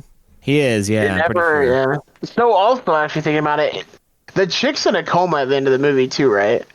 Yeah, how the fuck did she survive that? Good God. They never really follow up with whether, like, she wakes up or not. She survives it because in the second movie, she's going to be the killer. Because the dad's gonna or something's gonna happen. She's gonna come out of a coma. I think in the newest game, I didn't play it, but I think she's in like a rabbit suit in like the newest game. Because like, I don't know. I haven't played fucking Security Breach. I don't even. Okay, if they're gonna do a second one, the ending of this new second movie needs to be an exact ripoff of the first Halloween, like Returns or whatever, where they fight him in the house and they light the house on fire. That's all I want. Yeah. I want them to light it on fire, so like they're fighting him in the house, they're just fucking him up, and then they just then he comes back for a third movie, and they put him in the haunted house. I want them to pull a fucking Friday the 13th Part 2, where like, you think Jason's the killer in the first one, but it's actually his mom, and then in the second one it actually is Jason, and then it's the security guard. I'm not sure how that makes sense to Friday the 13th Part 2. Dude, okay, we're going into that. Sorry, one of my favorite like obscure things.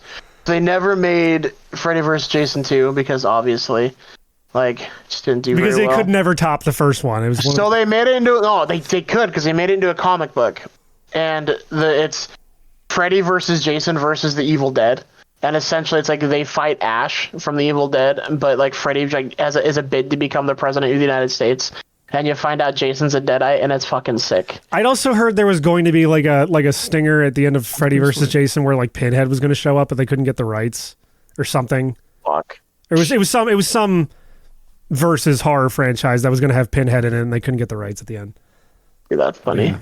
So I think with the horror stuff, part of me agrees with Joe, where it's like, you got to kind of give us the mystical, weird stuff. But then I think of The Shining, and it doesn't really reveal everything, though. Not about the house. You don't know shit about the house. Oh, you don't know about the house, but the whole...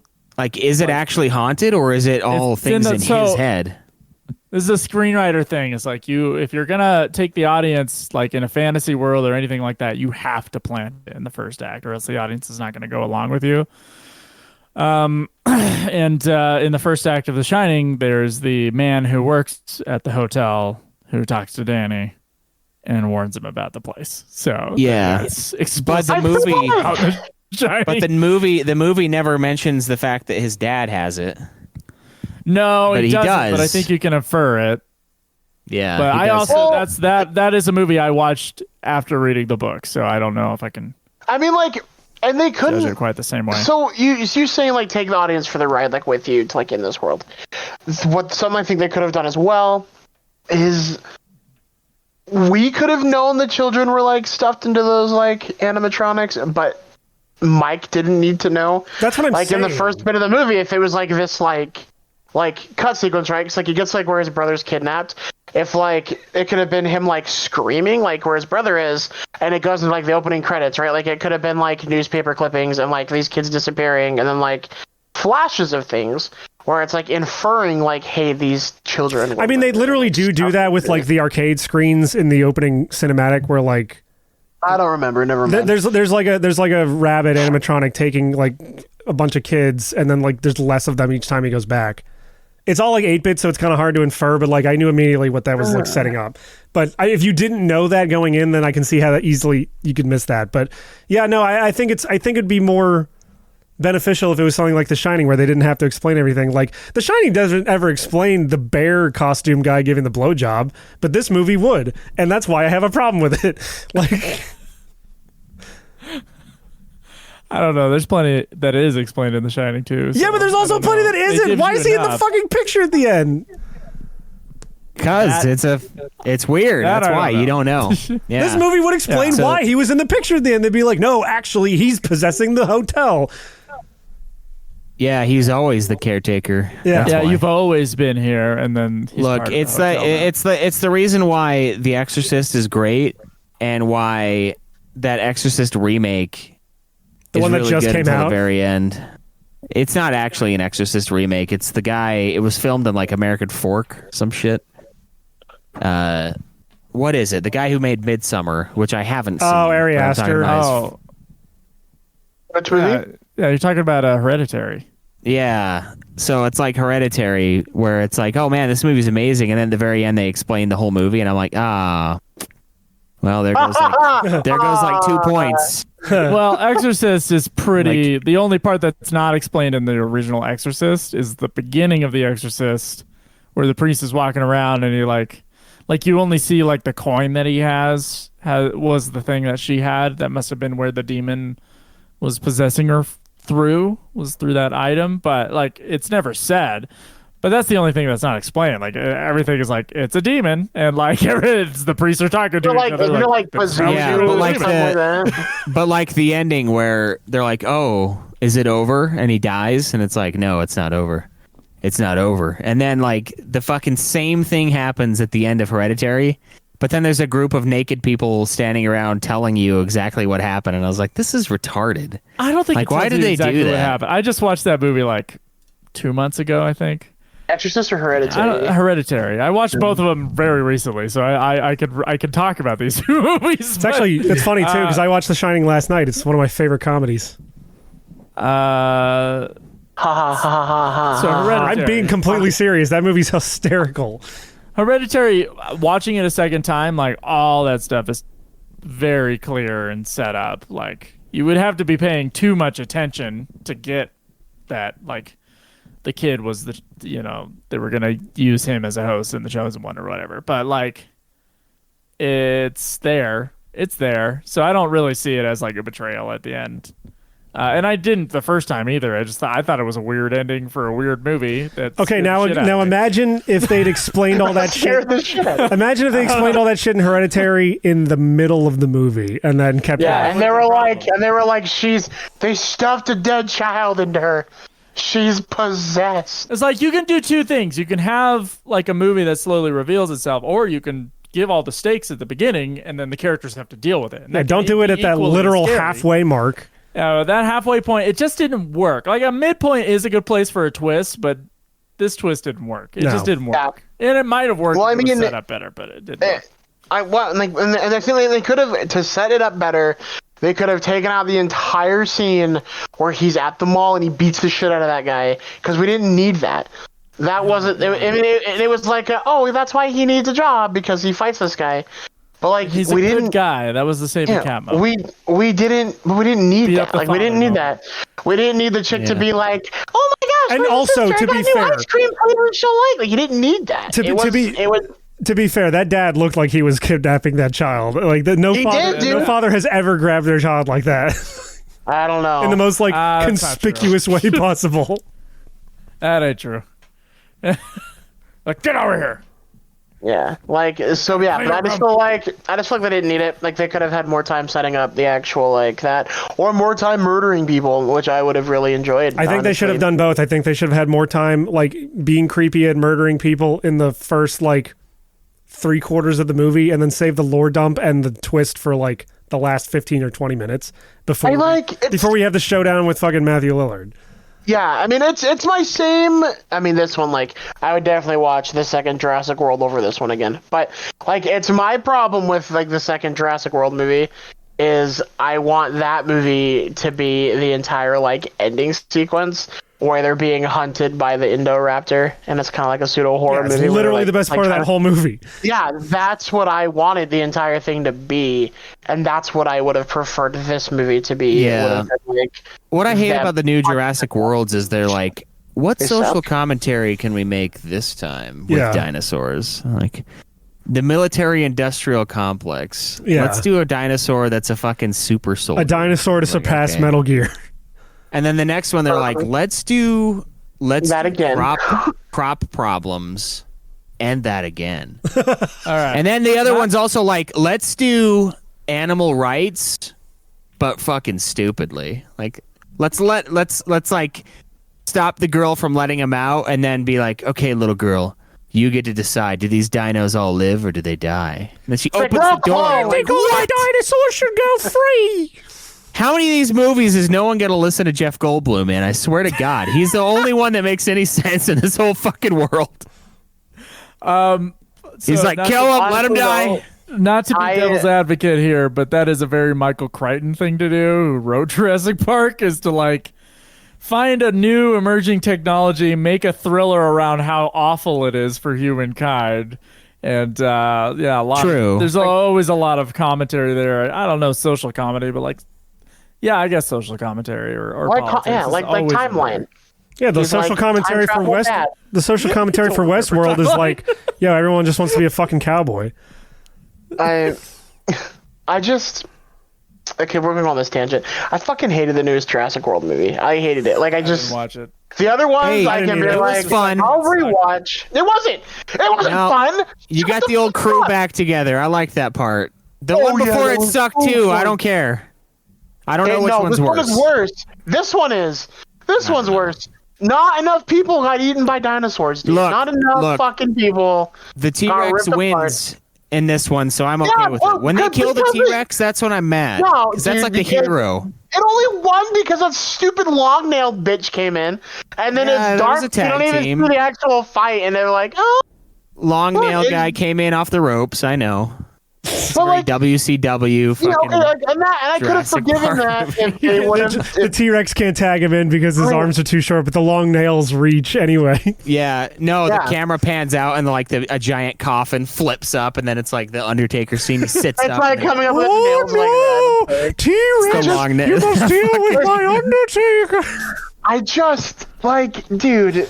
The biggest thing, like with me too, is like, one, I wanted more people getting eaten by dinosaurs because that's what I go to those movies for, is to watch people suffer. And I But wanted to also- see more people get killed by animatronics. I did. goddammit. Yeah, 100%. That's my problem with this one too. You didn't. Well, it's like- You don't go to Jurassic Park to see a character's journey about how he hates kids, but then loves kids by the end of the movie. Yeah, I want to see him getting eaten by a I mean, T-Rex. that's Yeah, much like how I don't go to a fucking Five Nights at Freddy's movie to see how a guy's going to have the same dream 168 times just to figure out that, oh, it was actually the Dude. bad guy who took your brother. All right. Show of hands. What was the most interesting part of the plot? The robots or the dream? The robots. Dream. I guess Dream. I don't know. Well, you guys can have opinions here. We don't have to. Like, No, you can't. No, I'll fucking Joe- come. I'll come to your Joe- house. Joe I'll fucking said find we you. can't have opinions. Like, what I were you wanted- most interested in finding out? Like, what were you Well, most I mean, curious about by the I- 30 minutes? I of mean, the if movie? it's curious, it's obviously figuring out, like, if he figures out if his who, like, the murderer is. Because, like, the robots are just robots. But, like, I wanted to see them kill more people. Yeah, exactly. I did. I don't care Look, about all the I was robots' trying to lore. I figure care out- about the robots' gore. All I was trying to figure out plot wise is if I was going to get commercial breaks midway or what. Like, what was going to happen on Peacock. Hey, I paid the $11.99 to. The bitch gets fucking bitten in half. The bitch gets bitten in half, and it's just like Whopper, cheesy Whopper. yeah. See, I think the best one would have been if they had been in half to like a Kit Kat or something like. Yeah. Or snap into a Slim Jim. You know, fucking 90s commercial. Eat me. Yeah, no, it wasn't. There wasn't commercials though. It was like fucking 2 minutes straight in the beginning though, and I was like, "Fuck." Well, yeah, they don't want to I'm already, interrupt like, the new out of time. because how Do they do this often nowadays, where they like release a movie theatrically, but they also like have it premiere on streaming the same day? Because like Some do. Some do. Sometimes. And I think this is only limited streaming. Yeah. Like Halloween. Yeah, it got. I mean, that got really big during COVID for sure. And then now they'll have like some. They'll do like theatrical, and then some will do. They're playing very experiments with it. It really depends on the movie. So yeah, Disney will I do know it. Oppenheimer's not coming out for like 6 No, months but or I mean, something like, it was interesting to do with this one because this was such a high profile like thing. This was highly anticipated. And it's also making a bunch of money, so it's doing the exact opposite of all the other movies that went on streaming first. Yeah. Like, so that's now they're going to be like, well, now we have to do it. And I think what we need to take away from this is never underestimate autism. It is. Never underestimate They're autism gonna go. or kids who really like things on the internet. Like, just wait till 2027 and we get the Skibbity Toilet movie. That's going to be fucking wild, dude. Oh, dude, I bet they're gonna do one. Don't worry about it. So here's the thing. So they did the Five Nights at Freddy's. What's that other horror game that's kind of the same, where it's like Poppy's that? Playtime. Yeah. Yeah, that's we'll it. probably see a Poppy's Playtime fucking movie. We'll probably see a sure. fucking Garden of Ban movie. We'll probably see a fucking 1-2-3 Slaughter Me Street movie. We'll probably see Dude, fucking. we need to write the Phasmophobia movie and then like see if we can get permission from the fucking creators. Like, it'll Fuck be the that! most I want to do the offensive Devour thing. movie. That has more. It'll of a be the story. most offensive thing ever. We're like, are you a fag? Are you gay? Do you suck cock? It's like, oh shit! Phasmophobia as a comedy horror would be incredible. Holy shit! Yeah.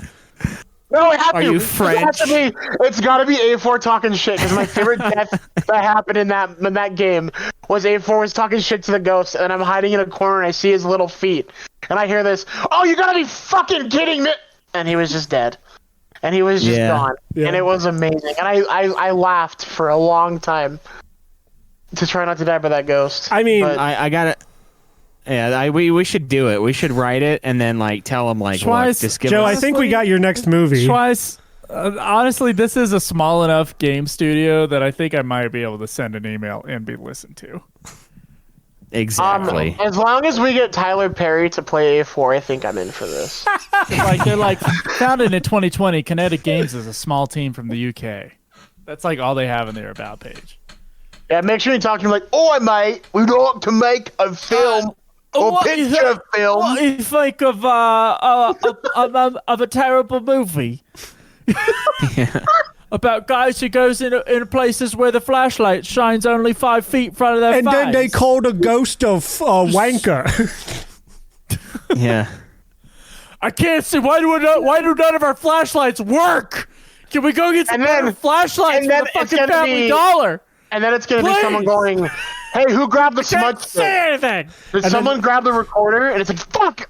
Why do we have 3 of those EMF readers? One goddamn person should have grabbed that." And then Tyler Go Perry back to got the it. truck. Tyler Perry playing as me is just like, I don't know how to use the VR controller, child, to fucking pull out my clipboard to figure out whether this is a yokai or a And, oh, Banshee.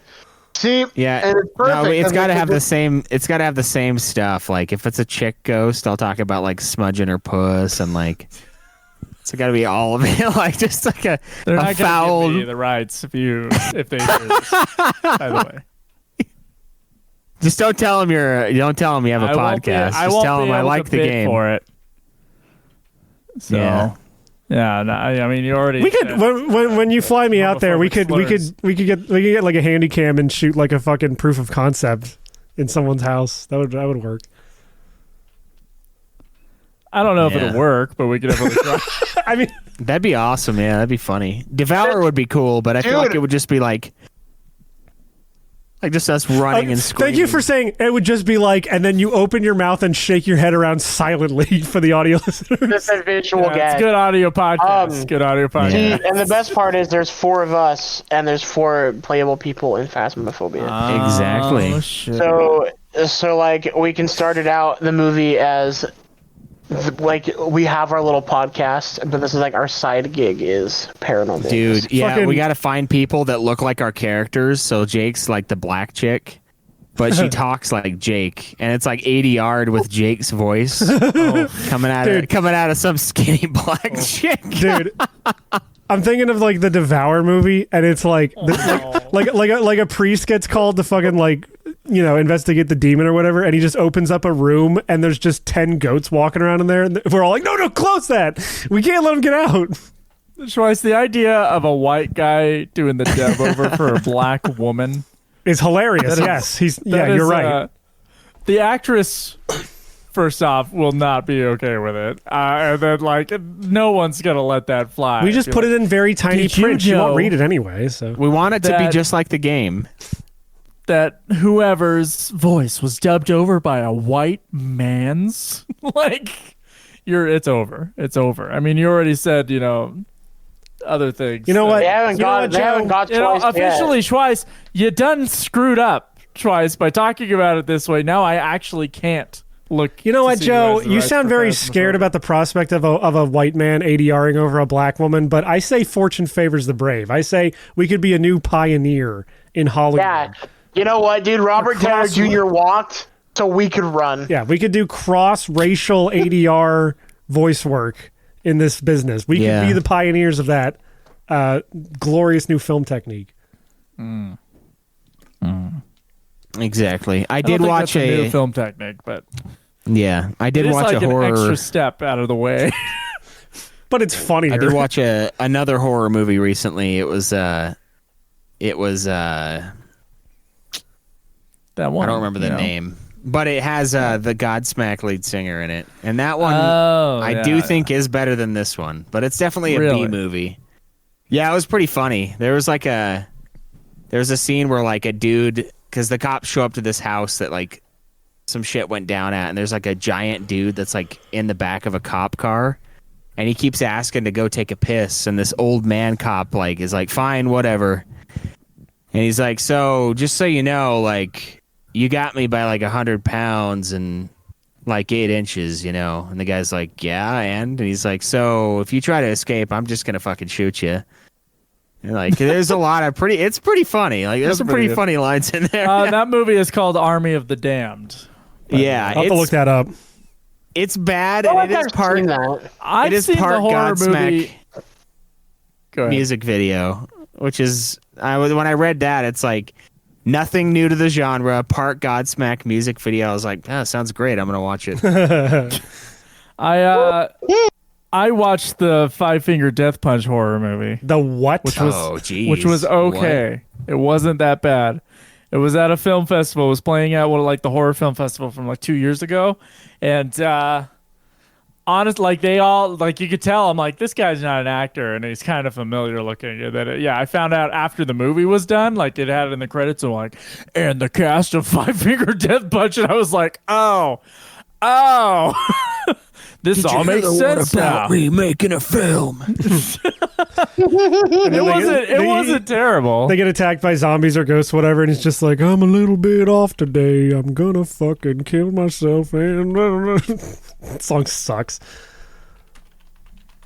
Every song by Five Finger that I've ever heard has sucked. So yes. The Retaliators is what the movie's called. It's great, gory, like fun. Like that it delivers on that end. So, what are you gonna watch? Big Money Rustlers next? I don't know. The ICP Western. Oh my god. I would have. Terrible. Yeah, it looks terrible. I'll watch anything, A4. I'll watch anything. Well, Big Money Rustlers, put it on the list. Everybody calls me a film snob, but I will watch fucking anything. I've watched some shit fucking movies at some of these film festivals. Yeah, like Five Nights at Freddy's. Five Nights, honestly, I'd say top 10 video game movies. Really? Yeah, really. Wow. Honestly. There's enough good stuff there with the aesthetics. I wasn't bored. I know Zach was bored. I wasn't bored. It's really slow, and it takes itself super fucking seriously, dude. I mean, they found a way to make Matthew Lillard not look fucked up, so that was interesting. That was the most impressive practical effect they did the whole movie. Oddly enough, all they had to do was just put the weird like pedophile glasses on him, the ones that have like the two bridges. Yeah, they're like, how about you grow a beard and wear these glasses? We think it'll make you not look like a deformed person. and then it worked. I don't think Matthew Lillard looks like a deformed person. Dude, the last movie I saw him in, he looked like fucking shit. What the I don't fuck? remember what it was, but I was like, what You the don't fuck? talk smack about Matthew Lillard. He's a saint, bro. You know, right before this call happened, A4 and I were alone here on time while we were Making waiting out. on you two chumps. And I go, okay, countdown to when Caleb notes someone's face and their facial features. A man who has clearly not looked at himself in the mirror for at least 2 Well, no, years. all the mirrors in his new house. I'm not as fucked up looking as Matthew Well, Lillard. no, right? he can't look at himself in the mirror because all the mirrors in his new house immediately broke when he looked at them. So Yeah. Look, you could say that we're all like 6s, but none of us are as fucked up looking as Matthew Lillard. I don't know. I don't think that's true. I think Matthew Lillard, what was surprised me, I was like, oh yeah, Matthew Lillard just kind of looks like a normal guy when he has a beard. He just looks like yeah. Yeah, you almost can't Definitely. tell. I think his chin, like his lower half of his face, is doing a lot of the heavy lifting and making Matthew Lillard look like Matthew Lillard. So, Yeah, that is true. I did note that myself. I was gonna wait till you said something about his face, but you know, Don't you worry, I never- got you. Yeah, I know my role here. I know what I'm supposed to do. Is it a beautiful woman? No. All right, rate the attractiveness of all 3 women in this movie. Yeah, the little girl, the cow, No, not the little girl. and The the little girl is chicken, not counted. and the chicken. It's the babysitter, the aunt, Oh. and the cop. Ugh. Oh, I was so excited for that fucking ant to get killed, bro. Aunt. By the way, babysitter, probably. we didn't really touch on this Of course, when the it's not a probably. we didn't touch on this Cop when is cute. yeah, she is. We didn't touch on this when the ant got killed. As someone who's not played the games, were you confused by Golden Freddy appearing?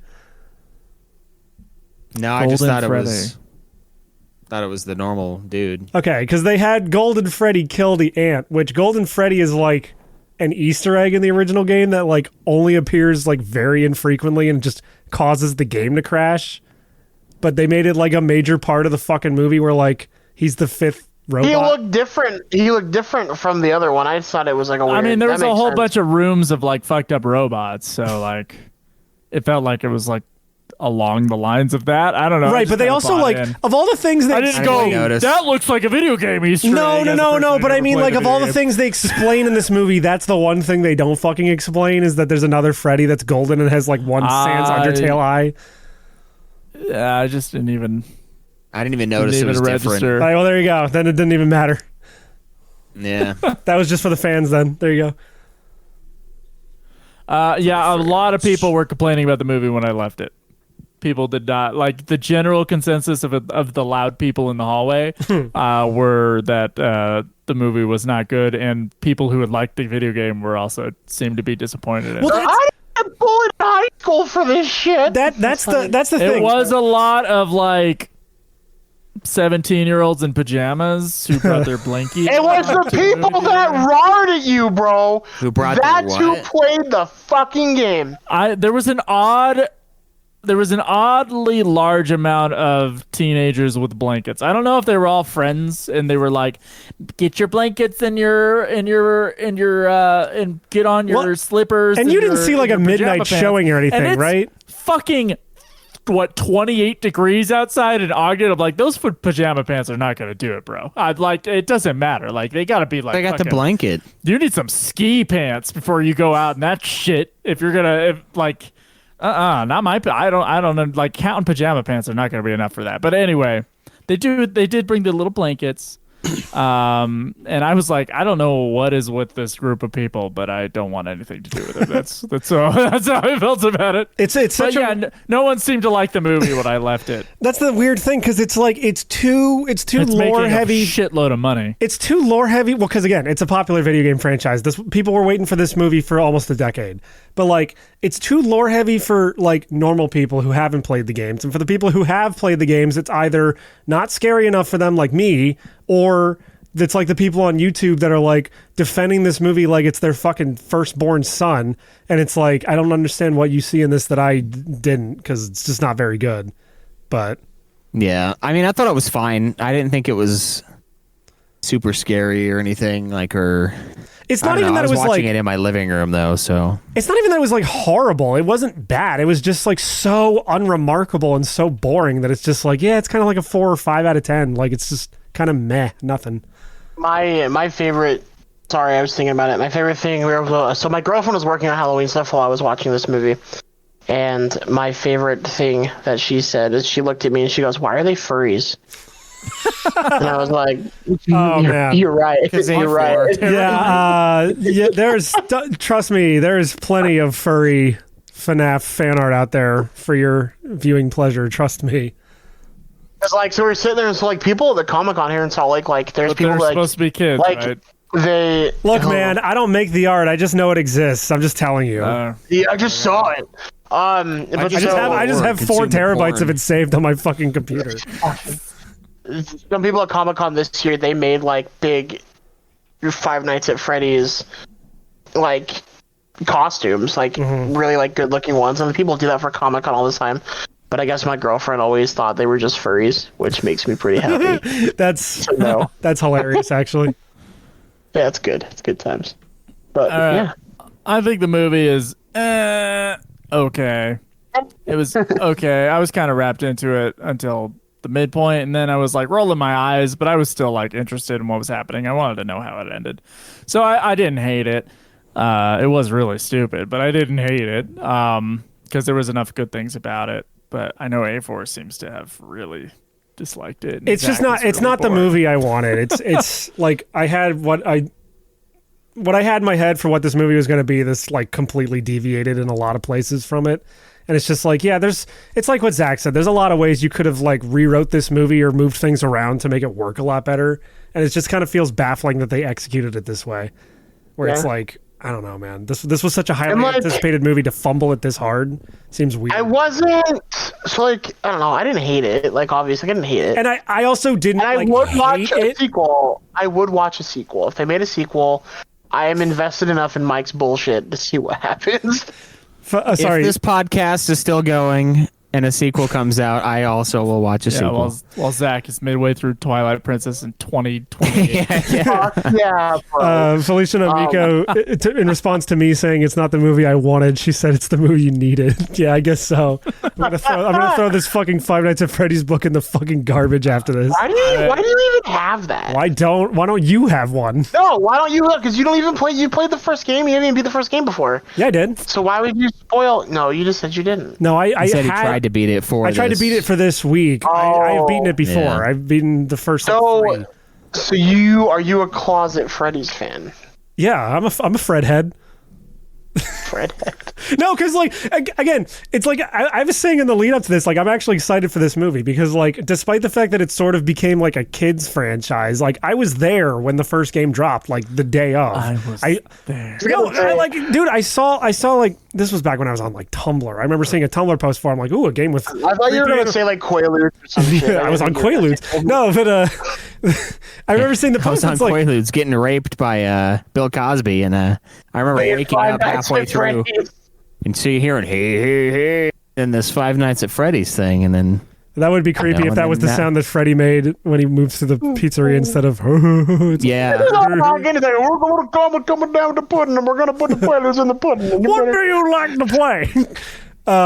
Yeah, no, but like I was there, like I saw a post like the day it came out, and I downloaded it the day of because I'm like, oh, a game with creepy animatronics, that seems cool, and it was like a $2.50 game, so who gives a fuck?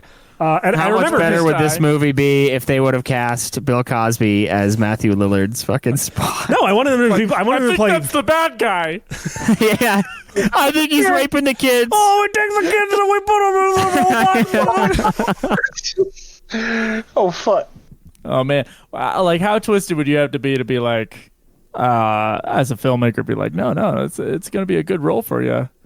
We're gonna have to film it in your jail cell, but What was the chick's name again? should revitalize your Vanessa. Vanessa was like, Vanessa, I told you not to tell them about the killer robots. I mean, it would have been hilarious. It would have been hilarious if the casting was still the same for the cop, and I was like, "Dad," and I'm like, "That's gross." Oh, okay. We can't have a white guy ADR over a black woman. We can have a black guy with a fully Caucasian daughter. That's fine. I guess as long as it's not your movie. This woman is like purebred from fucking like Norway, and like fucking like she is like Aryan down to her fucking bone marrow. Oh my god. I watched Killers of the Flower Moon the day after. It was a much better movie, by the way. You don't say. I highly recommend that movie. It's quite good. I don't think it's like my favorite Scorsese in the last 5 years, but I think it is like a movie. I don't know. It's been sitting with me, and it's like it's really well done. It has some really good performances, and it has a story that's like really intricate and twisted. And adults, it's a very adult movie. It like assumes that you're smart enough to follow the plot and the people and the times without having to be like without having. I'm sorry, this movie doesn't have any ghost children possessing cartoon characters. I am fucking out of here, dude. I mean, that's fair enough, but I do recommend it. Like, you know, it's not. I think a lot of our audience probably won't like it. I think a lot of our audience definitely likes the popcorny kind of movies, and this is not that. But if you have the patience for it, then you should watch Killers of the Flower Moon and not watch this. If you're gonna spend your money at the movie theater after Halloween when this episode drops, watch Killers of the Flower Moon. Well, you know what? He's got enough money. Go see Five Nights at Freddy's. Well, no, I mean. That's Five Nights at Freddy's just made more than any of his movies ever made. That's maybe the most damning thing I could say about Five Nights at Freddy's. It's like it's not even like a good popcorn movie. I wouldn't be like shoving popcorn in my mouth. I'd be sitting there with popcorn in my hand going, when are they going to get to the fireworks factory? What's going on? Anyway. Anybody else have anything else to say? I think our next review will be soon. Majora's Mask. Hopefully next Monday. If not the Monday after. A video game. Yeah. What if Zach just beats Five Nights at Freddy's 1 and me and him just review that next week? Wouldn't that be so fucking funny? I'm gonna stop you. Wouldn't that be so fucking funny though? Yeah. I thought it was alright. I don't know. I kinda like Blumhouse. I've seen a few of their movies.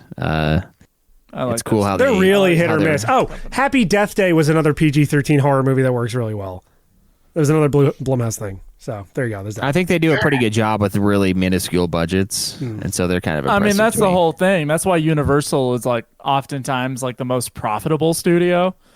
Even though Disney's making the movies that are like making the most money, they spend so much on their fucking movies. It's like just to keep the machine going. But Universal's actually making a profit because they have Blumhouse, where this seems like to be like the biggest budget Blumhouse movie.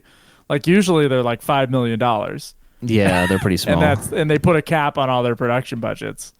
So this Disney's been bombing 126 in 3 days. Like it's crazy. Yeah, Disney's been bombing lately too, though. Yeah, I know. So we all saw the South Park episode. Shit. Yeah, they're making garbage. Yeah. I remember when we were kids, they were also making garbage. So let's hope that like shit goes downhill, and then someone figures out something, and they start making good movies again. But yeah, the crazy one is like everyone was up in arms about the lesbian couple in like Lightyear, but the thing to me that doesn't make sense about that is the main character is that lesbian's granddaughter, and I was like, how come no one's freaking out about that? Like, how does the lesbian have a granddaughter? Was she like watch Lightyear? Yeah, no one did. So did they just decide like, well, Tim Allen as the voice? I was watching the trailer and I'm like, he's problematic. We can't have him, and then we got to get Chris Evans to do every big chin. No, because he still does the voice for the other stuff. It was like, no, Chris Evans is the guy he's based on, so that I guess it's because Buzz Lightyear, the Lightyear movie is the movie that Andy saw in theaters that made him want to buy a Buzz Lightyear toy. Yeah, which that's what that is. Statistically, based on the fact that movie did nothing. No one cared about it. I don't think that's true. Because honestly, when I watched the trailer, that was the thing I was thinking. I was like, why isn't it Tim Allen's voice? And that was the thing that made me stop not watch it. I was like, I don't care. I don't care who it is. It's not Tim Allen. I don't give a fuck. Like that. My kids that's like not the it. Character. but they like it because it's space. And there was also already a Buzz Lightyear movie. That just reminds me of which one of your kids was like space, like during Oh yeah, space. Star Tours. Yeah. Or Guys, the new one. am I the only one who remembers that there was already a Buzz Lightyear movie? That was the other thought that was in my head. Dude, that animated Buzz Lightyear movie's the tits. What, dude. based on the TV show? Yeah. It was based on the movie. The TV show was based on the movie, dumb shit. I don't know, man. I didn't have the Disney Channel when I was a kid. I'm not It a had, fucking like, rich Zorg. kid like you. So I just it watched was the movie on the VHS and sleepover, bitch. it was the same exact thing where it was like Buzz Lightyear and then it was right after Toy Story 2 and then they made like a 2D Buzz Lightyear. No memory of this. My God. All right. No, I know what he's talking about because there's like a really hot blue chick in that show / movie, but yeah. What? No clue. Hot blue chick? Yeah, she's like blue and she has like orange hair. She's hot. All right. I don't know what her fucking name Nope. is. She's blue and she has red hair. I'm gonna look up the name of this right now. God damn it. It's fucking Mira. It's Joe when he's joking. Buzz Lightyear. Mira. Okay, I'll say the joke for you guys. That was funny. I really enjoyed it. Mira. But look up Mira Nova Buzz Lightyear and fucking bust a huge nut in your pants. I'm all right. Well, consensus. I didn't mean right now, but okay. We all thought that Five Nights at Freddy's was like meh. It seems like, but a meh enough for Joe that it's in the top 10 of video game movies. Yeah. Because someone didn't watch fucking the Amazing Uwe Boll one, the Postal. Yeah, I skipped like 6 of them. Oh yeah, dude. Yeah. Postal is the greatest video game movie ever made. Postal's fucking Agreed. so. Yeah. It's better than So Sonic fucking 2. It's good. better than Super Mario Brothers. It's better than Five Nights at Freddy's.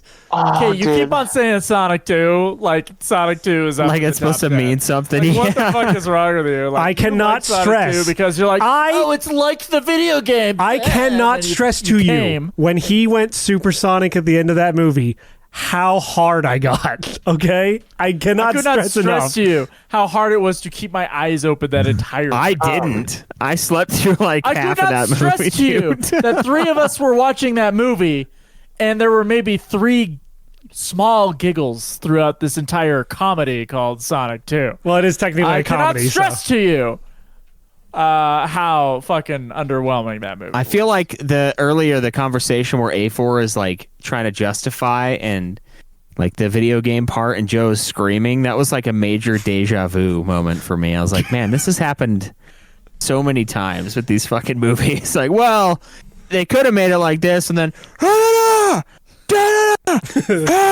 Well, no, because Joe is like a Hollywood cuck where like there's a famous like there's a famous meme comic where it's just like there's a guy and he's like, oh man, I love Red, and it's like coming soon to theaters, Red the movie, and then he goes to see Red the movie and the screen's blue and he's like, oh, and it's like that Joe would be like, it makes sense if it was blue, Red the movie should be blue, and meanwhile I'm like, it should be red. Like, No. I don't think like the thing is, I don't give a fuck. I'm not gonna play all these fucking video games. I played some video games, but even if I played a video game, like I will watch a movie from the movies, like what the movie has presented as its story.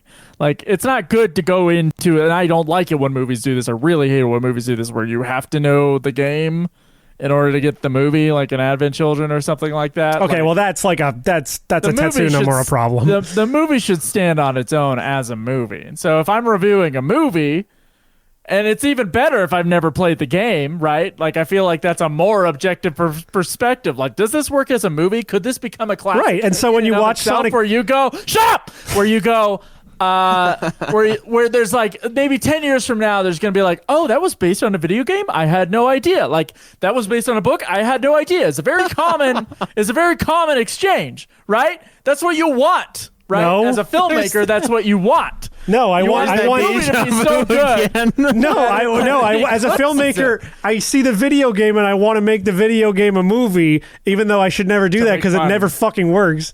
And it's never worked. That's why you got to get the black never fully chick worked. that has Jake's voice. We're making the video game a movie. Like, But anyway, honestly, extremely realistic. We don't need the fucking like permission from like the Phasmophobia people. It's like it's just ghost hunters in a foggy fucking house. Like you don't need permission of it.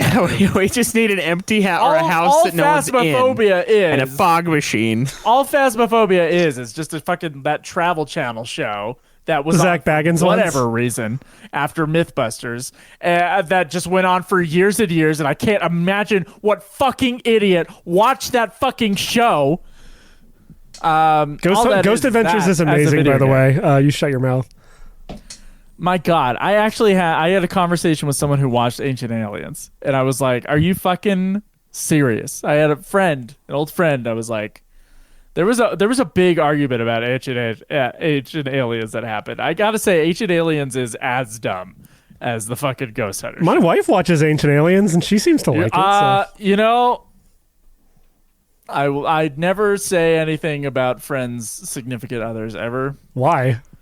I would. Because. Okay. So anyway, next time. You know what? To each their own, A4. That's what I'm supposed to say. You know, whatever makes you happy. That's what I'm supposed to say. You know what? Whatever you like is valid. That's what I'm supposed to say. Yeah, you're healthy at any weight, A4. You remember You're that. healthy at any weight. Well, Just remember that's more important, that you're happy than you are healthy. maybe next episode I can have my wife sit down here and she can explain why Ancient Aliens is good, except her voice will be 80 yard by me. So Nice. Getting ready for that Faz video or movie. yes. So next time we should have a review of, well, we will, whether or not that's next week. It will be The Majora's Legend of Mask. Zelda, Majora's Mask. So Yeah. stay tuned for that, guys. I got nothing else for this movie, but Yeah. you know, I guess everyone's gonna see it. It's And you made know a lot. what? That's crazy. Matthew Lillard wasn't even purple. That's a disgrace. This is a 0 out of 10. Fucking ridiculous. Someone No will one laugh at understands that. that reference but you. Someone will You heard get it that. here. So until next time, live always in the nude. Five Nights at Freddy's for furries. Walk with your child-possessed ghost animatronics held high. Oh, okay. All right. That went a different direction than I expected. Fuck off. Oh, you scared me for a second. Yeah, you scared me too. Ooh, happy Halloween! Ooh. Yeah!